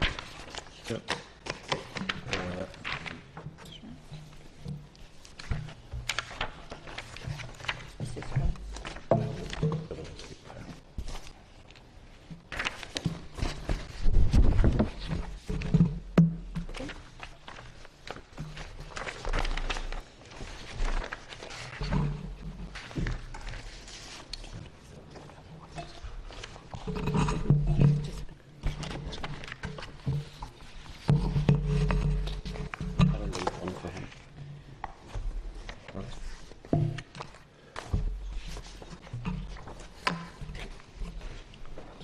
Maybe for future reference, we have Secretariat here, maybe in advance of the meeting would be useful to pass to them, to sort them out, and we can then have them quickly. Okay. Okay, everybody got copies? Yeah. If it's acceptable, Chairman, in terms of the submission, there was a follow-up query came back from yourselves, which was essentially to provide a bit more information to the committee around the role of NIE in delivering infrastructure to support turbines, also the processes involved in the planning applications, and a final point which was plans or progress to support the renewable generation that was outlined in the submission paper. So essentially what I was planning to do initially was to speak just for a few minutes against those headings. If that's agreeable, and then we can take questions. At a summary level, NI's role is essentially to work along with a number of other stakeholders that would include the utility regulator, DETI and industry participants towards delivering the 2020 targets, particularly the 40% consumption from renewables. We had arrived at a point at the end of 2013 where we were at around 16% in respect to that 40% target, and over recent months are probably climbing to around 18%. We feel it's important just to outline from an understanding point of view that the NIE infrastructure does essentially comprise two main components: the transmission layer and the distribution infrastructure. The infrastructure was designed essentially to transport energy from the central large power stations, from high voltage, 275,000 volts, to industrial customers who use maybe 11,000 volts, and down to domestic customers. You'll be more familiar with voltage at your own premises at 240 volts. But in order to connect renewables, NIE effectively is reverse engineering the network to bring flows in the opposite direction to which it was designed. And the predominant flow of energy now is from the west to the east, because the main sources of wind energy are coming from the western side. Now, the transmission and distribution infrastructures are significantly stronger in the east of the province, which is where the main source of energy originally were and where the bulk of the population density is. However, the bulk of wind energy itself is located more to the west. That's where the better prevailing conditions for wind are. So we initially have an issue to deal with there in terms of an imbalance. Whereas there's around 45,000 kilometres of transmission and distribution infrastructure, around just 2,000 kilometres of that is the transmission infrastructure. Now, we basically deal with two major categories of generation connections in respect of wind. The larger scale renewables, where the typical size of the wind farms, this would be a group of wind turbines together, would be somewhere between about 10 megawatts and 40 megawatts. And the second major category we deal with is what we refer to as smaller scale renewables, which tends to be single wind turbines and would be more akin to maybe individual developers, farmers, putting their own individual turbines up. And those are typically an order of about a quarter of a megawatt each. Now, having sort of outlined to you that there are essentially two major layers of the network: the transmission layer, which is the high-level backbone of the system, and the distribution system, which is much more voluminous in terms of kilometres, but operates at a lower voltage. Basically, in terms of transmission cell development to support larger scale generation connections, there is a very organised plan in place at the minute, and that is generally referred to, what we refer to as the medium-term plan, with much of the work associated with the medium-term plan due to implement by around 2016, 2017. And beyond that then, work is underway, including with SONI, who's the transmission operator, to determine what we refer to as a longer-term plan of investment, which would take us out to 2020 and the achievement of the 2020 targets. It's important to note, we believe, that the medium-term investment itself is an order of about £60 million.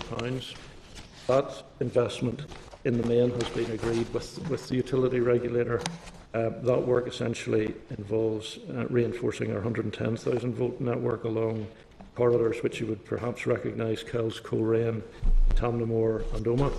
And when we get that work completed, which will be around the end of 2016, that would enable about 27% versus the 40% target to be achieved. And I would suggest in that territory, the plans are reasonably well understood and underway to deliver against those targets.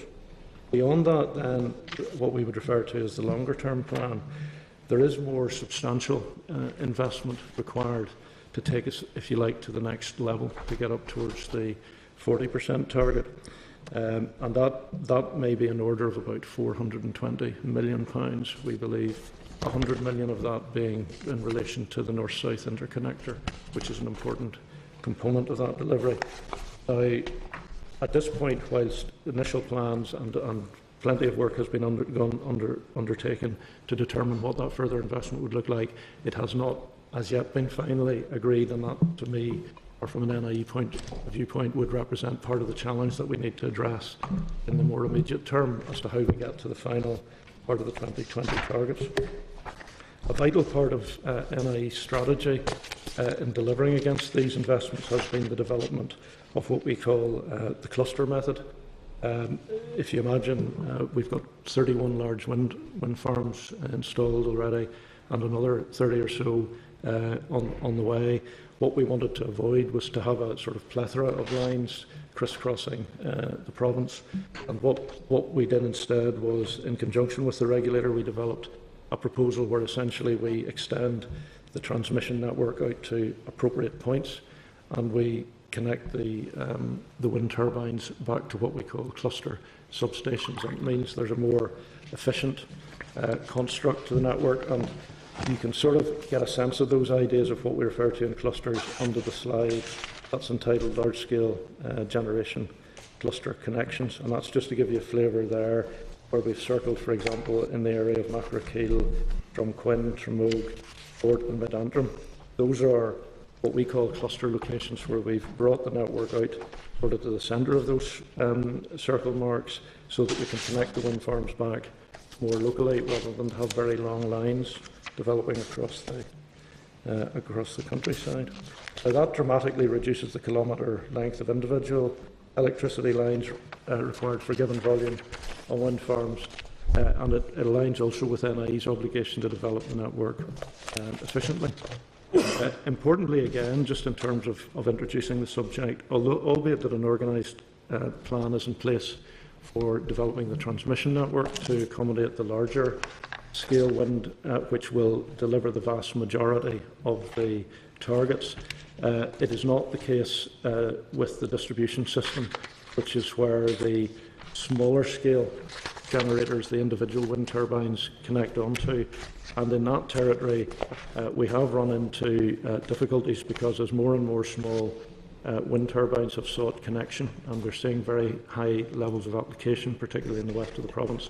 Essentially, the distribution network has run out of room, and the last slide that I circulated in the pack, which should have been stabled, is an indication of what we call our heat map, and that's really just to show that in terms of the distribution system, there's a lot of red areas. Which map are you talking about? This one? I haven't got that one. So. The lady, sorry, Pam has. Right. Apologies. Yes, that's the one I'm referring to. And that, when I was explaining to you that we almost need to consider the problem in two parts, that map gives an indication of the difficulties we're experiencing, what we call the distribution network, the lower voltage levels of the network, which has become very congested as a result of the small turbines, and it is less, if you like, economically efficient to develop that network further, not just the costs that would be involved, but even the logistics of further development of very vast kilometres of line to allow more small generators to connect. So you will hear various reports and certainly considerable frustration from a number of directions, but one of those areas of frustration will be from parties who are trying to connect smaller single turbines to the distribution network and are struggling to get connected, basically. So in terms of just an overview and trying to distinguish a bit between the challenges we face at the transmission level, which I believe is sort of well underway, it's not without challenges, and we've had some delays getting the cluster method approved, which has led to frustration with a number of developers, but in the main, plans are reasonably well understood now and underway to deliver at that level.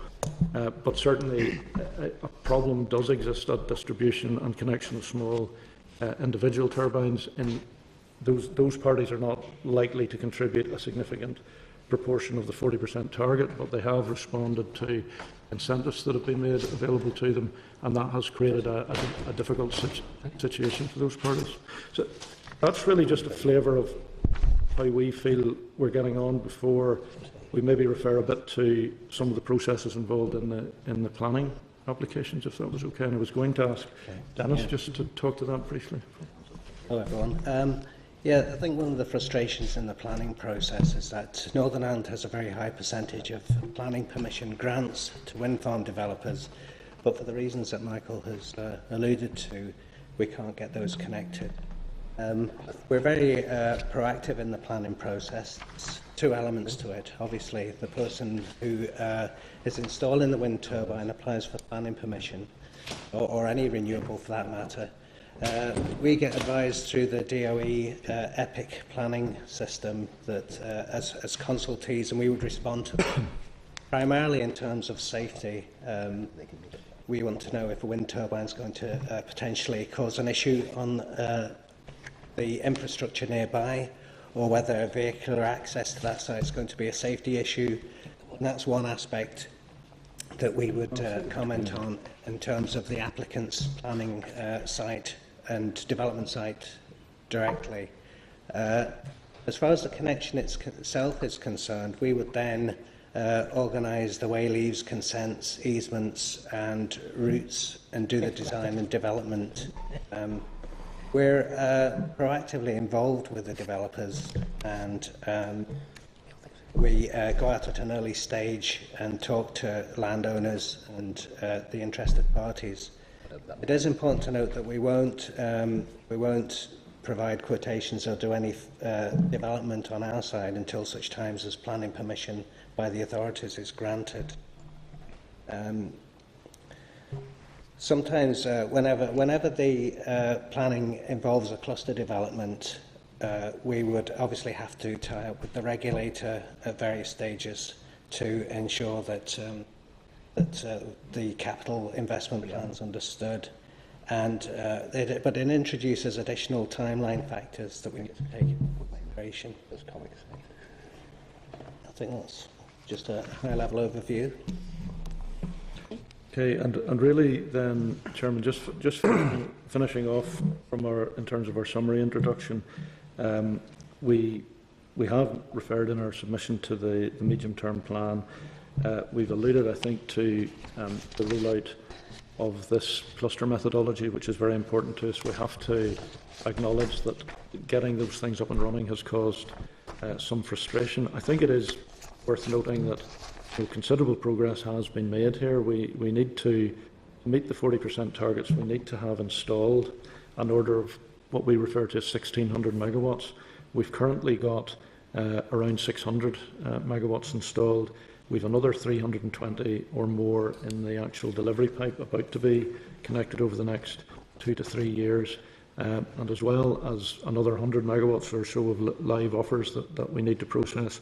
There's another 600 megawatts of large-scale wind farms in the planning process at the minute that we would expect to come through. So we can see a horizon where the target can be met, but it does require a lot of the infrastructure development to move forward in parallel to allow that to happen. We feel from an NI point of view that we do work hard to link up with the various stakeholders who are involved.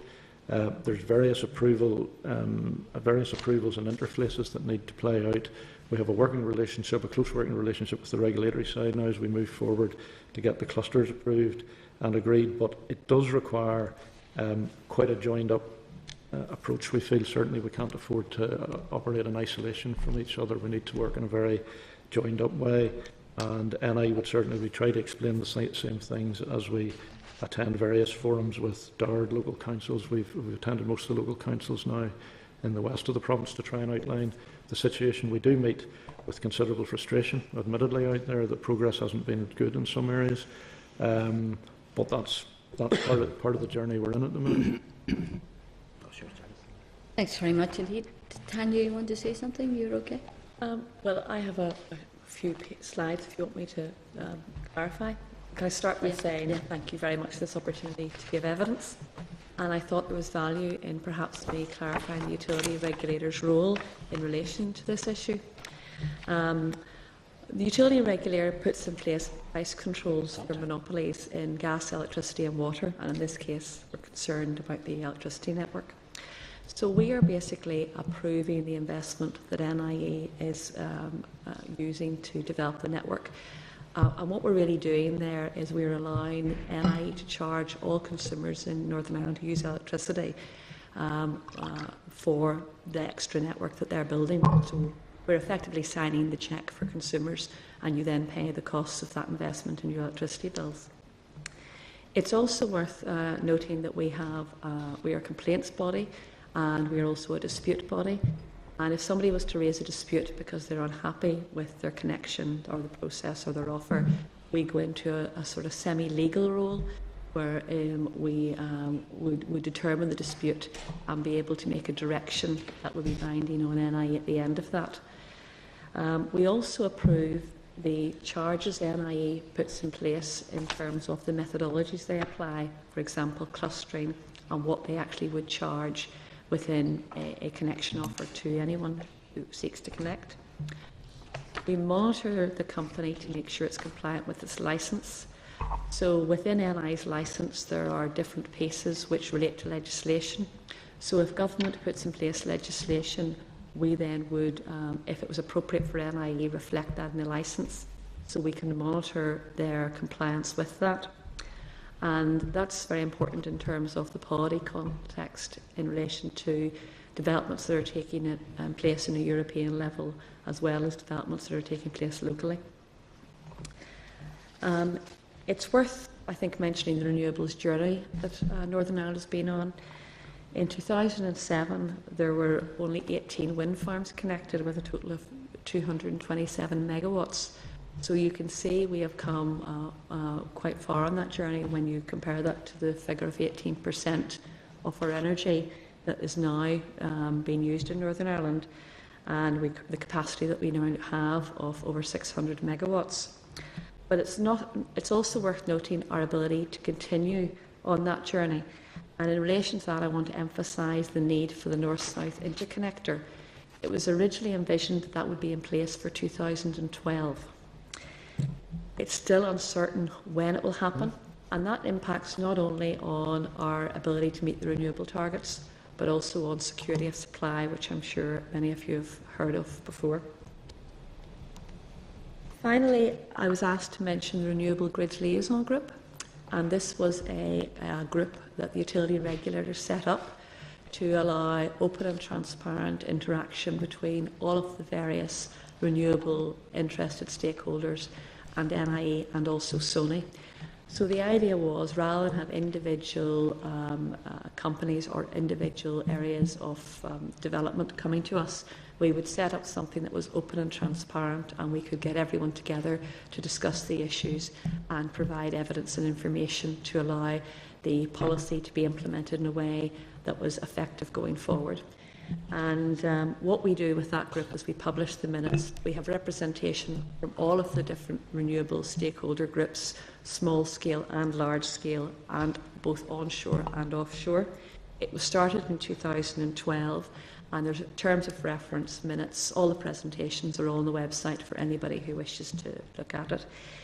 It doesn't resolve matters relating to specific individual connections, but it does talk about the general areas that impact everybody who's looking to develop in this area. I've already mentioned that NIE are part of the group. SONI, who are the transmission system operator, attend. NIRIG, which represent many connection groups, are there, as well as individual representations for different sectors, including the Ulster Farmers Union, who have many members who are interested in this area. DETI attends as an observer, so they are aware of how their policy has been implemented in this area. And within the few slides I've sent you, I've provided some links if anybody wants further information in relation to that. Okay, thank you, Tanya.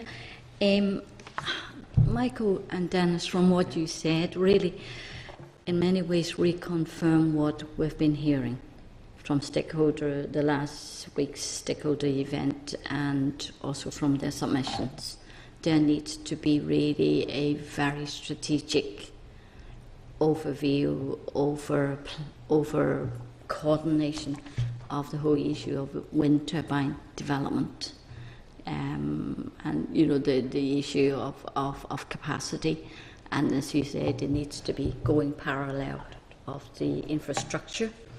And in relation to the number now, the massive number of wind turbines being erected, and also the issue about balancing, is it better to leave, not to permit so many single turbines, but to allow wind farms to produce that, bigger capacity in a more efficient way. And there needs to be coordination between planning and people, being able then to be connected to it. There's no point getting planning permission if you can't connect to the network, or it's too expensive to connect to it. So certainly that would be very useful for us to think about, and obviously if we are going to head for 40% by 2020, we're only sitting now at what, 18%, you said? We're at 18% would be the most recent figures. What I'm suggesting there was the plans that are in place in terms of infrastructure development that have already been agreed would allow us to get to around 27%. But that's, I suppose, at a cost to the Northern Ireland customer base of about 60 million. Part of the big decision then is to get from that 27% up to the 40 requires another quantum. Yes, of 420 million. And albeit that does include 100 million for the North-South interconnector now, and another 320 million. The balance would then be for strengthening at the very high voltage level of the transmission system, so that we can get that final push on. But it is, it's expensive. It has to be said. It's a big step change in the amount per megawatt to connect. The question is, have we got that money to be able to invest in it? Okay, many members have put their names forward for questions. So I start with Alban.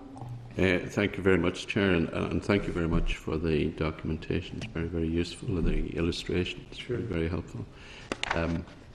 Just with regard to the money, you're talking about £500 million, roughly, in terms of investment. Can I ask you, you've had a disagreement, or there was a disagreement between yourself and the utility regulator in relation to pricing and so forth, and that then went to, I think, the Competition Commissioner in London, and then there was a determination. Is that determination consistent with the amount of money or does it give you the amount of money available to make that £500 million investment between now and, I presume, 2020? Well, I'll start to answer this time, and you may want to chip in, but broadly speaking, those investments to support renewables have almost been dealt outside of that formal price control. Right.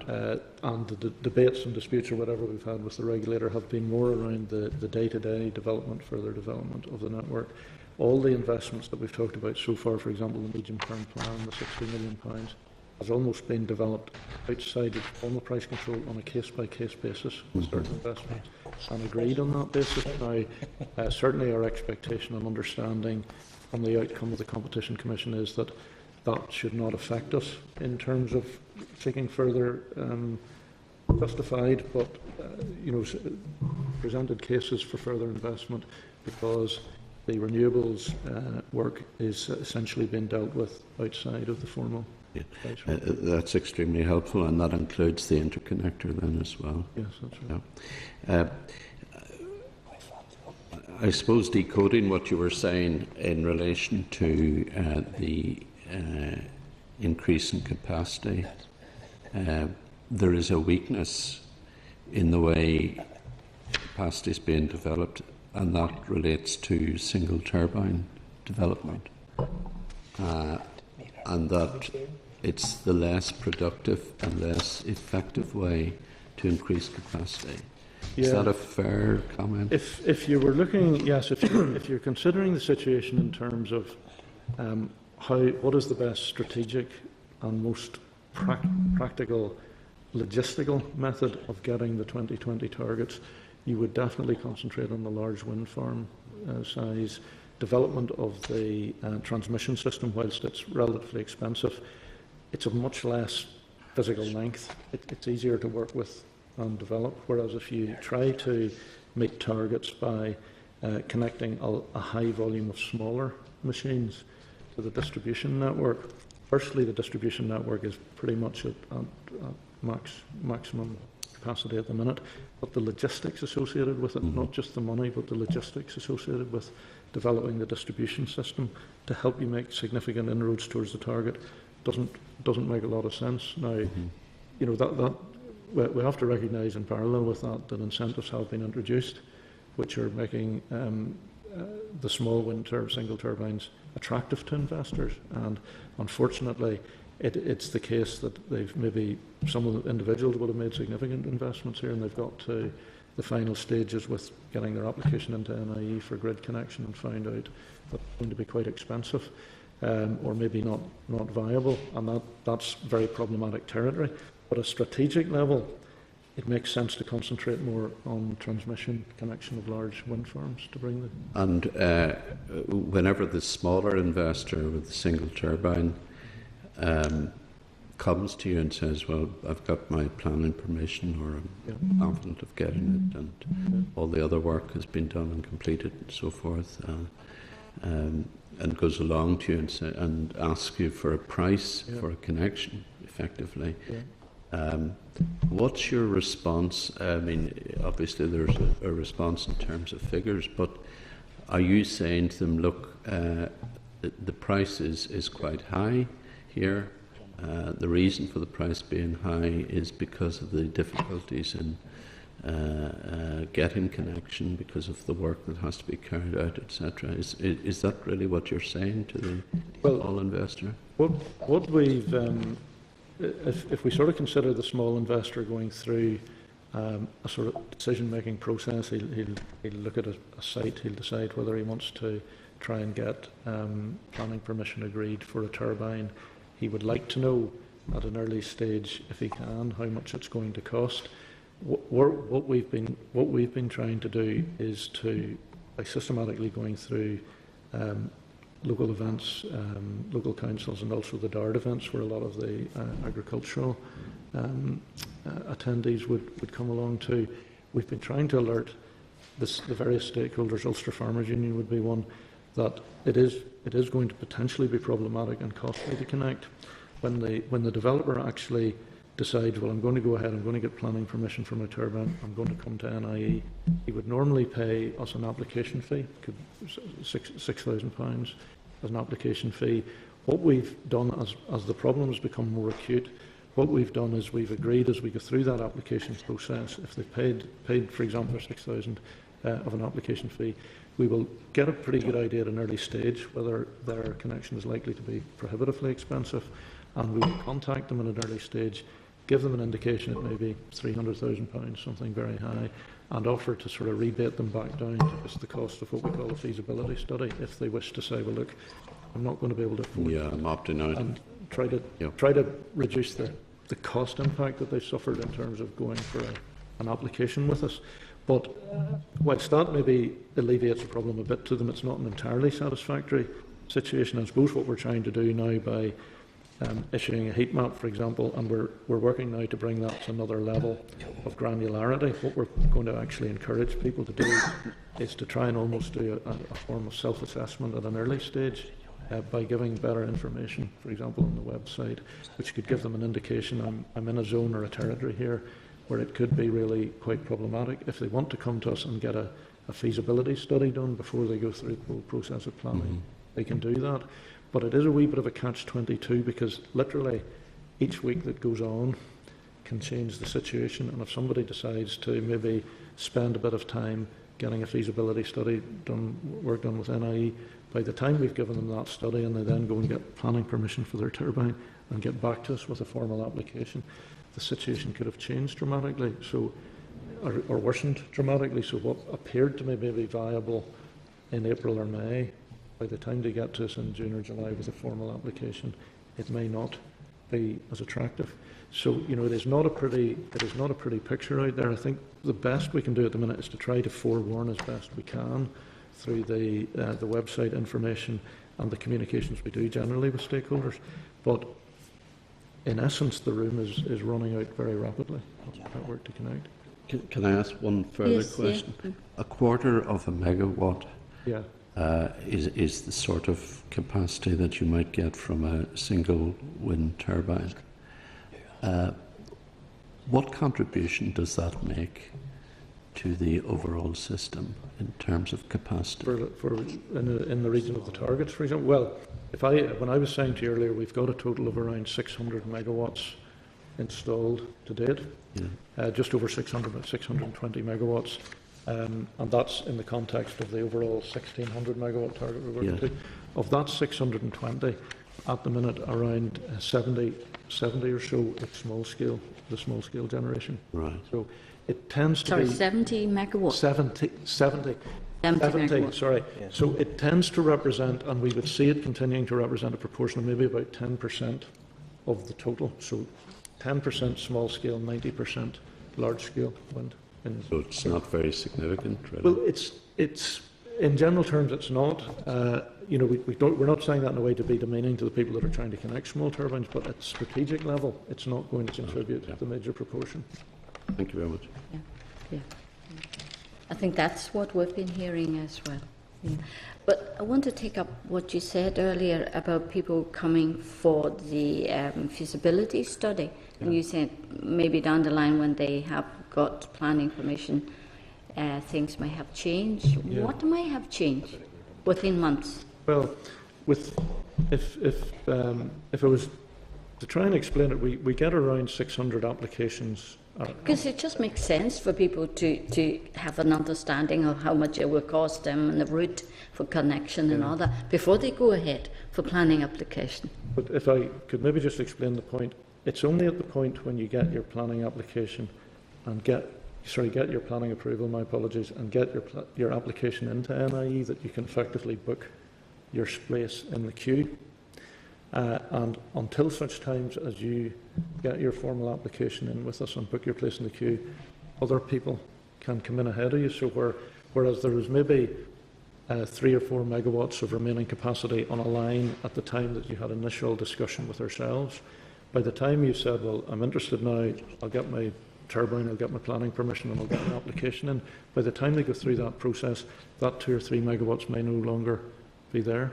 And that's the sort of circle. Right, I understand. That's the circle that we get ourselves in. It's probably important to note too that customer loads change as well, customer demands change, and just because energy is flowing in one direction, that means it can have an impact on generation as well. So it's a whole dynamic model that's continually changing. Okay. Well, can you put on your website to say then, in that certain area, what capacity is now available for further development?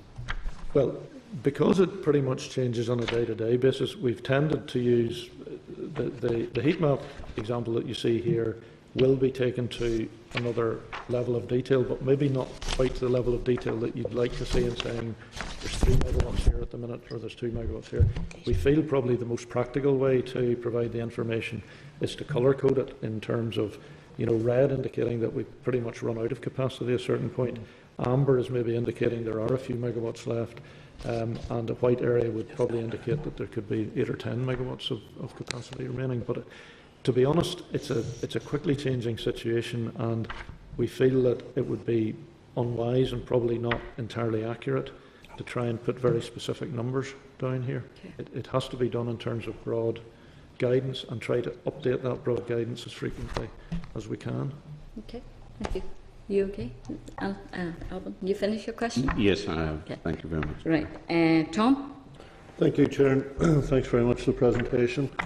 I suppose we could go on for quite a long time here, Chair, this one, but you'll probably restrain me.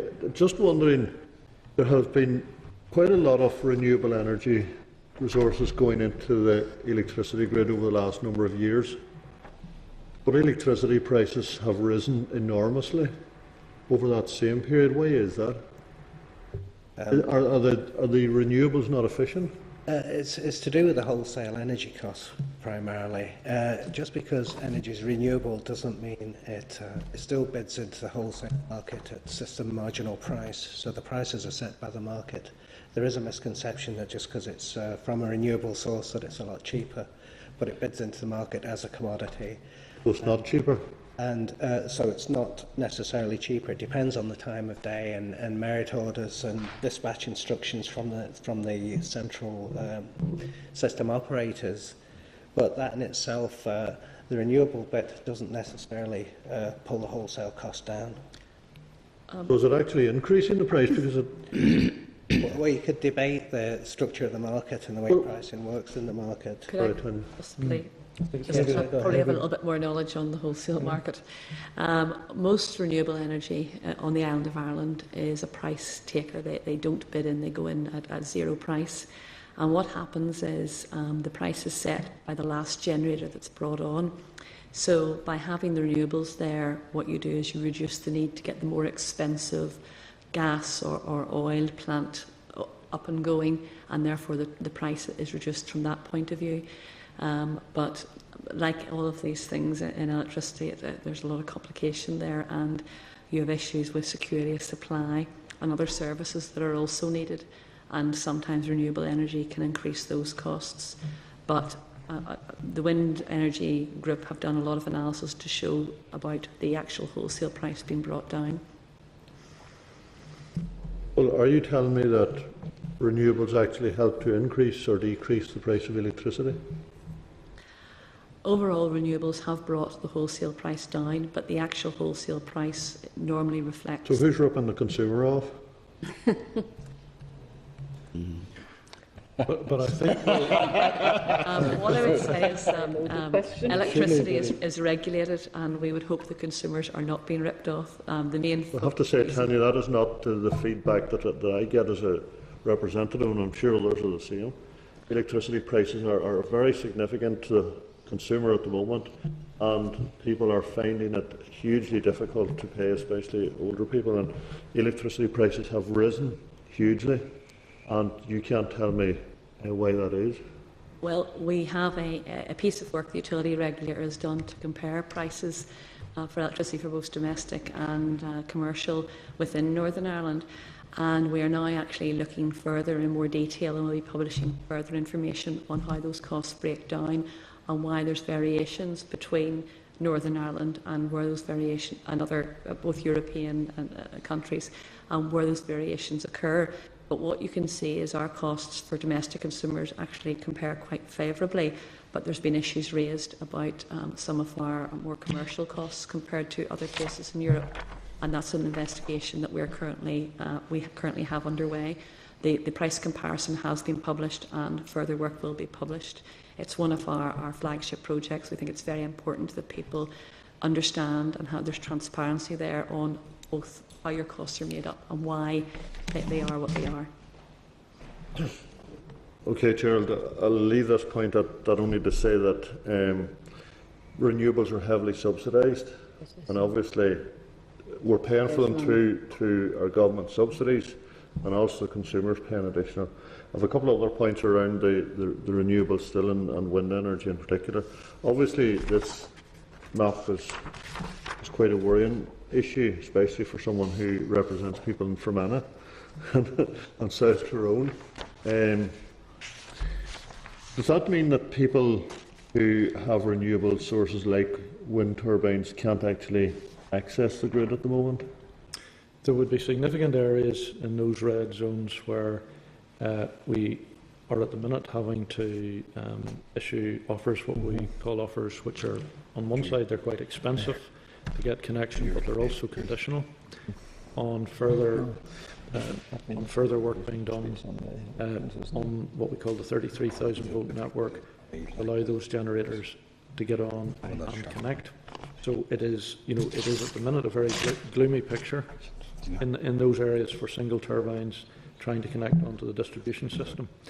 There's no doubt that to make some of the changes or some of the investments that would potentially enable more generators to connect in these areas, there are some lower order investments that will potentially help, but in some cases the investments required on the 33,000 volt network are quite sizable. And there is a question then to be answered as to whether it's fair to levy those additional costs on the Northern Ireland consumer, because they certainly wouldn't be affordable by the individual generators.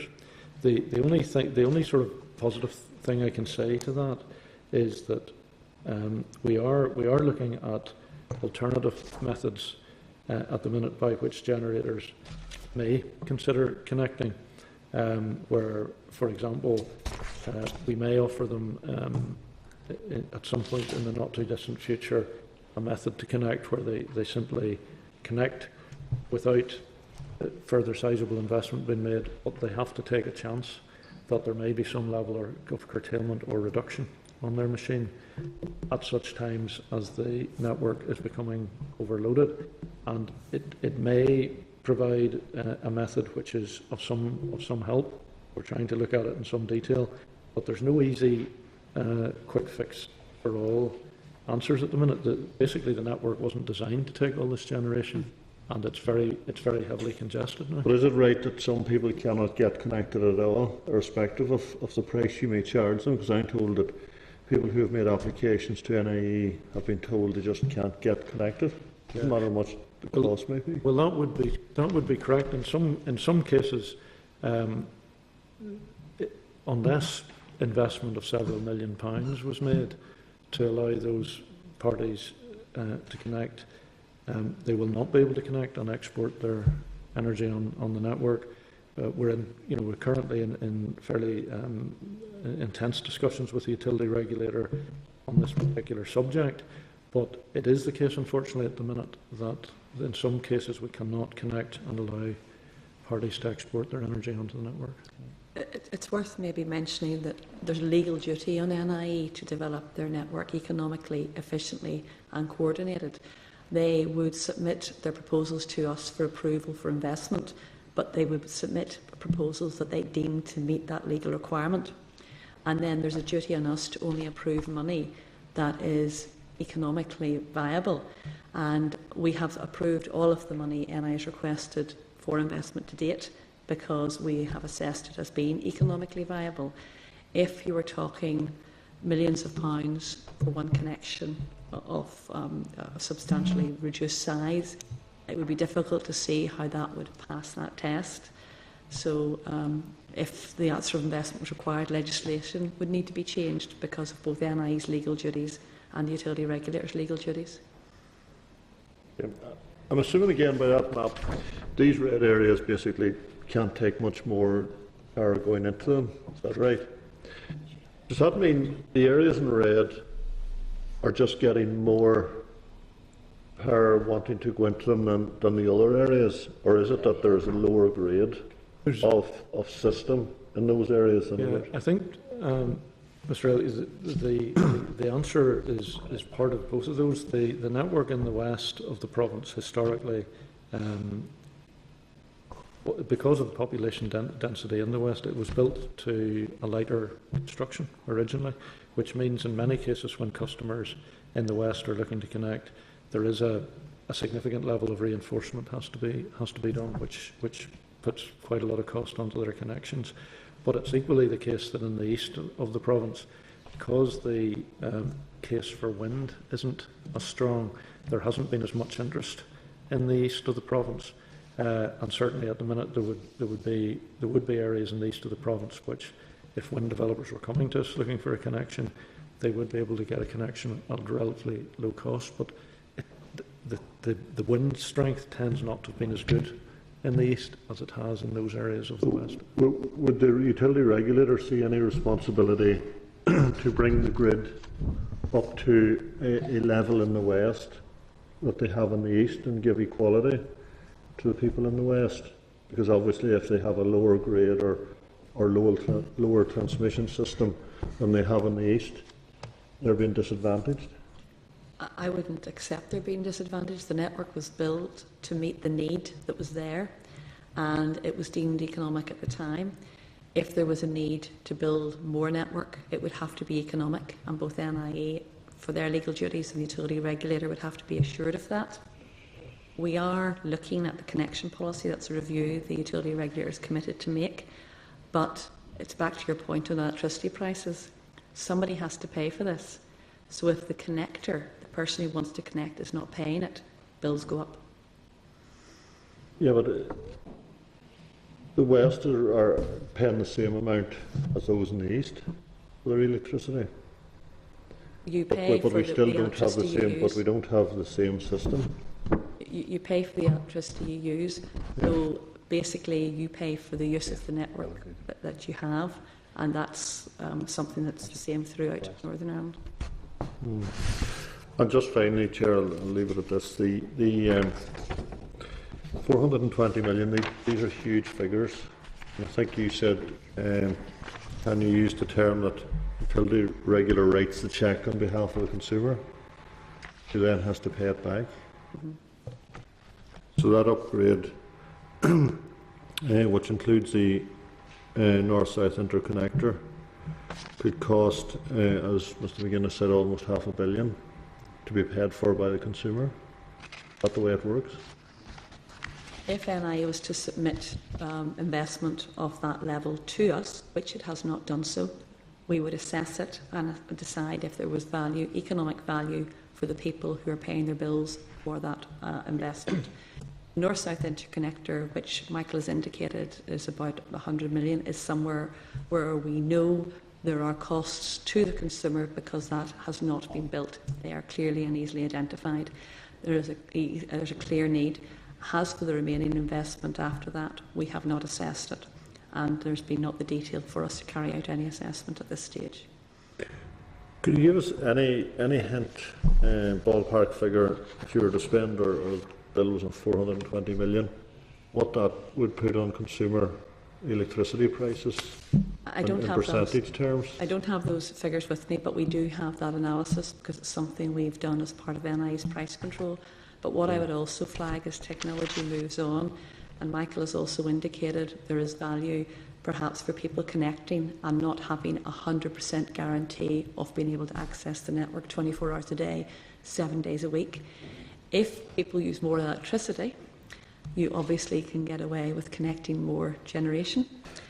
But we also have the Energy Efficiency Directive, which is pushing us to use less electricity.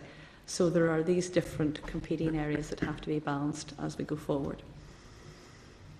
Leave it at that, Chair. Thank you. That's a good point. Yeah. Barry? Okay, thank you, Chair. I think my interests were well served by Tom there, the way he was taking forward his case. So some of the questions I'd planned to ask were covered in Tom's contribution there. But Michael did say that it's quite expensive, maybe not viable, for a single farmer to get connected to the grid with a single turbine or whatever. Could you give us an example of some of the prices that are being quoted? I'm aware of some of the prices in the Omagh district, rural parts of mid-Tyrone, but just maybe to hear Michael say what are typically the prices that are quoted to farmers? Yeah, sure. If we went back 18 or 24 months and we were considering that the popular size is a quarter of a megawatt, 250 kilowatt machine, because that's maximises the renewable obligation certificates, the ROCs. They get 4 ROCs for every megawatt hour. So that's where the popular size is now. 18 or 24 months ago, a typical connection cost could have been 50, 60, 70,000 pounds. And what was happening there was that wind turbine was essentially getting connected to the closest bit of electrical line that was near him. What has happened since then is, as more and more wind turbines have connected onto the feeders coming out of our primary substations, as we describe them, the actual backbone feeders have started to get overloaded and resulted in more investment being required further away from where the generator is actually sitting. And those costs, which are chargeable to the developer, have multiplied by maybe 2 or 3-fold. So on average now, instead of in this area, for example, in the west, instead of a 60 or 70,000 pound bill, it could be 180,000, it could be 200,000. In some cases, we are seeing costs of 300 or 400,000, which clearly aren't going to work for developers. It's not something we're happy about, but those are the sort of numbers that are starting to come out. Yeah. And can I just further ask, then, is it common for price to be quoted in the region of 750,000 or £1 million? I would say there will have been a few examples now that they're not all by any means coming out at that sort of number. I'd have seen a lot of prices in the 200,000 to 300,000 pounds starting to come out, which again is very high for these individual developers. There'll have been certainly I've just seen individual cases of 700,000 or 800,000 pounds. Yes, I would. Yeah. Okay, and can just what is the ceiling figure? What is the highest figure you've seen Well, to date? once, I suppose I'm it's aware of unlike, £750,000. it's not going to work. It's not going to work at that money anyway. But in theory, what will happen is if the lines are getting so congested locally that the only way for this turbine is to get connected is to build an entirely new line the whole way back to what we call a primary substation, you could see a bill of 800 or a million quid. And I'm not suggesting for a minute that that sounds good to anybody. And just maybe to seek assurance that from all sides at the table, that NIAPA as a farming union would be consulted in these matters, not just the Ulster Farmers Union, which represents a significant number of farmers, of course it does, but NIAPA is another union which represents the interests of farmers, just to seek assurance that NIAPA will be included in these consultation processes and discussions that take place. Well, that's a fair point. Utility regulators' consultations are open to everybody. It's not restricted to any individual, and we will engage with anybody who wants to speak to us. But there is a round table format you alluded to earlier, Tanya, which is systemised and which has UFU input but doesn't have NIAPA input. UFU approached us and asked to join. NIAPA are also welcome to do so. Thank you. Okay, thank you, Cahill. Thanks, Chair. Thank you very much for your presentation. I'm just wondering how much of the 100 million will put an underground cable in terms of the connector and north-south interconnector. I have to be realistic. I mean, I'm not being flippant, but I mean it's a major issue, as you know, down in my own area. So I mean, it's gone off the scale just at the minute, but I take it as back on because, and I'm glad you brought the presentation because clearly, looking at the way forward, you're not going to be able to do anything without that in. Technically, it's a very important part of the jigsaw. I mean, I think as far as the interconnector is concerned, I'm not the best person to answer the question, but there's a lot of debate still having to flush out in the Republic of Ireland side in terms of the method of connection, all the issues that you're raising about undergrounding. We have said now in previous forums to the EDI committee that technically we don't think undergrounding is a workable solution. There's various opinions have been exchanged around it. But whilst there was more detailed information submitted to NIE to the planning process at the end of last year, or the later part of last year, we're still waiting for some issues in the south to resolve before we will be re-engaging in a public inquiry process, which is expected to reconvene on that shortly. And just in relation to that, none of that cost relates to undergrounding. That is an overhead solution. No, 100%. That's why I made the point, to be honest with you. I mean, But in real terms, I want to try and thrash this out and tease it out. Because see, in terms of, is the 40% target realistic and achievable? Yeah, we would certainly be of the view that where we stand at this point in time, it does remain an achievable target. To achieve it from where we are at the minute, and the amounts that have been installed and commissioned does represent a very sizable challenge.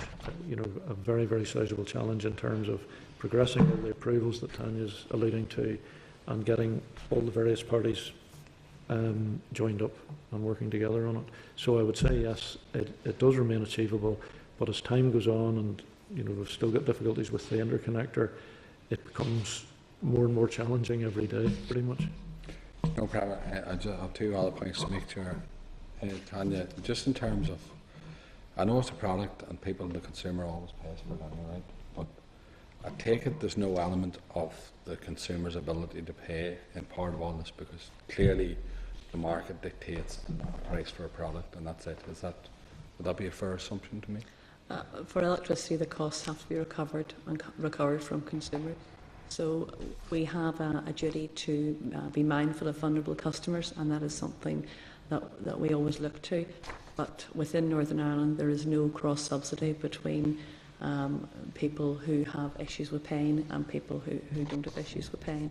That would probably require some sort of policy direction for us to do that. That's great. And the reason why I say that, because Tom alluded earlier on about subsidising renewables, but also the case, no matter where the interconnector goes, overhead or underground, and no matter where you look at the life cycle, some people have put arguments forward for it, customer's going to pay for it one way or another, whatever that life cycle is. And that's the point I'm getting at. I mean, really. But just one other point, and it's something I would like maybe the likes of look at, because it seems strange to me that we're allowing people to go to planning service, and I use this in terms of single dwellings in the countryside as well. People go ahead and apply for plan permission, and then they come back to this process of trying to connect to the grid. And it, we need to tie that business up. Now, you may be doing that. I'm getting a feeling in terms of certainly wind farms, but I mean, I'm dealing with a case now with a person who got plan permission and cannot get connection to for one, not only the lack of the connection, or, but also other concerns. I'll just put it that way. And I mean, it seems to me that somebody somewhere needs to be part of the process. It doesn't make sense whatsoever. I think there is the expectation when someone gets planning permission that they think they can connect, but case. And I mean, I'd like that matter tied up if you can. I mean, as we move forward, and obviously we're transferring the powers to local government, it needs to be a case. I mean, somebody somewhere needs to tie that up. There needs to be better communication for people to think about that it's a before case of they... I can apply for a house and get a dwelling, and then find out that it's going to cost me 25,000 to connect to the grid, or whatever the case may be. Yeah, that's what I mean, better or even the communication. renewable energy. All I'm saying, there needs to be better communication, or maybe it's something we need to look at from a policy or legislative process to tie people into all of that. I don't know, but it seems incredible that process has not been. Chair, just to rise in light of Mr. Boylan's point in relation to the north-south interconnector, is there an additional cost? I presume there is an additional cost to cable it underground. Is there any estimate of how much that might cost? I think we would just need to be a wee bit careful about answering that question, but it does tend to be multiples. It's not. It's not a small. It's hundreds of pounds. It's not. Yeah. We're not cable experts here, but it's normally nearer than putting it overhead. Sorry, can you speak up a bit, Dennis? Sorry, yes, it's more usually hundreds of times the cost of going overhead than it is underground. But we're not cable experts, but that's there. I've heard that. And can I ask one further question in relation to the north-south interconnector? At this moment in time, there is a cost being borne by the consumer in relation to the lack of connection. Can anybody estimate that cost? I think we have previously indicated figures of maybe 25 or 30 million a year in terms of inefficiency by not having the interconnector in place. And these will increase as more renewables enter the market, both in Southern Ireland and in Northern Ireland. And Chair, just on that point, that's why I come back to the case of the 40% setting the target and being reasonable and achievable. We've set this target and then say we need to hit this target. We should be looking at, hold on, what can we achieve here and what's reasonable, so that's another part of the argument. But we are aware that DETI is currently reviewing this. Yeah, but no problem. Yeah, but then we do have the capacity to do it. We just haven't got the infrastructure to receive it, to develop it. I mean, all Ireland, north and south together, we can be totally, not only self-reliant on renewable energy, but enough to export to Europe. That's my reading of a recent report. Yeah. Can I just quickly ask something that we have always been told repeatedly by submissions and stakeholders at our last event, and that is because of the lack of storage facility for wind turbine energy. So the efficiency of wind turbine is in fact only about 30%. Is that correct? The larger wind farms would typically be an order of 30%, and that's when we're talking about the 10 to 40 megawatt, the big ones. The typical efficiencies for single turbines, which tend to be smaller, lower in height, not catching the same wind distribution, is about 18 to 20% for the smaller ones. Okay, so compared to use conventional fossil fuel then, what's the efficiency of using conventional gas or oil? Well, gas or coal or whatever. The gas turbine efficiencies would probably range from about 55 up to 70%, depending on the nature of the gas turbines you're using, so they are a lot higher. Okay, thank you. No more questions. Thank you very much. Really interesting. It will be certainly included in our consideration for our final report. Thank you. Thank you. Okay, members, we've just one last couple of other items. Next one is correspondence, members, at page 393. There's a copy of the Cross-Departmental Working Group on Climate Change at page 395, and the department has forwarded a copy of the Group 3, the Group's third annual progress report. It's actually quite interesting. The members content to note, particularly if you want to not read anything else but Annex C, which sets out the DOE action plans. But that's all environmental kind of promotion. Okay. Then the next item. So, members, are you content to note? Okay with that one? Leave you to read it. The next one is correspondence from Alan and Jackie Dempsey, and that's at page 457. Dr. and Mrs. Dempsey have forwarded correspondence regarding a planning application in the Curay area. This is again, I think, a single application. I just need to remember what it is. This is the one on the hairdressing, and I think it was mentioned also in one of the question time to the minister. But again, I think we have made it quite clear we don't want to be involved in single planning application.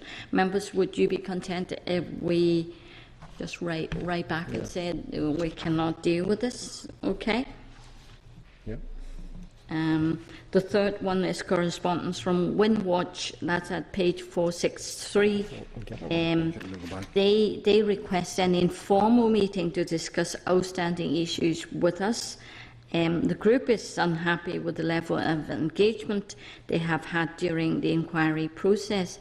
But I have to say, I met with them informally, and they also have given a formal presentation to the committee at our visit to Omagh, and forwarded detailed submissions to the inquiry, and also had representation at our last week's stakeholder event. There was Mr.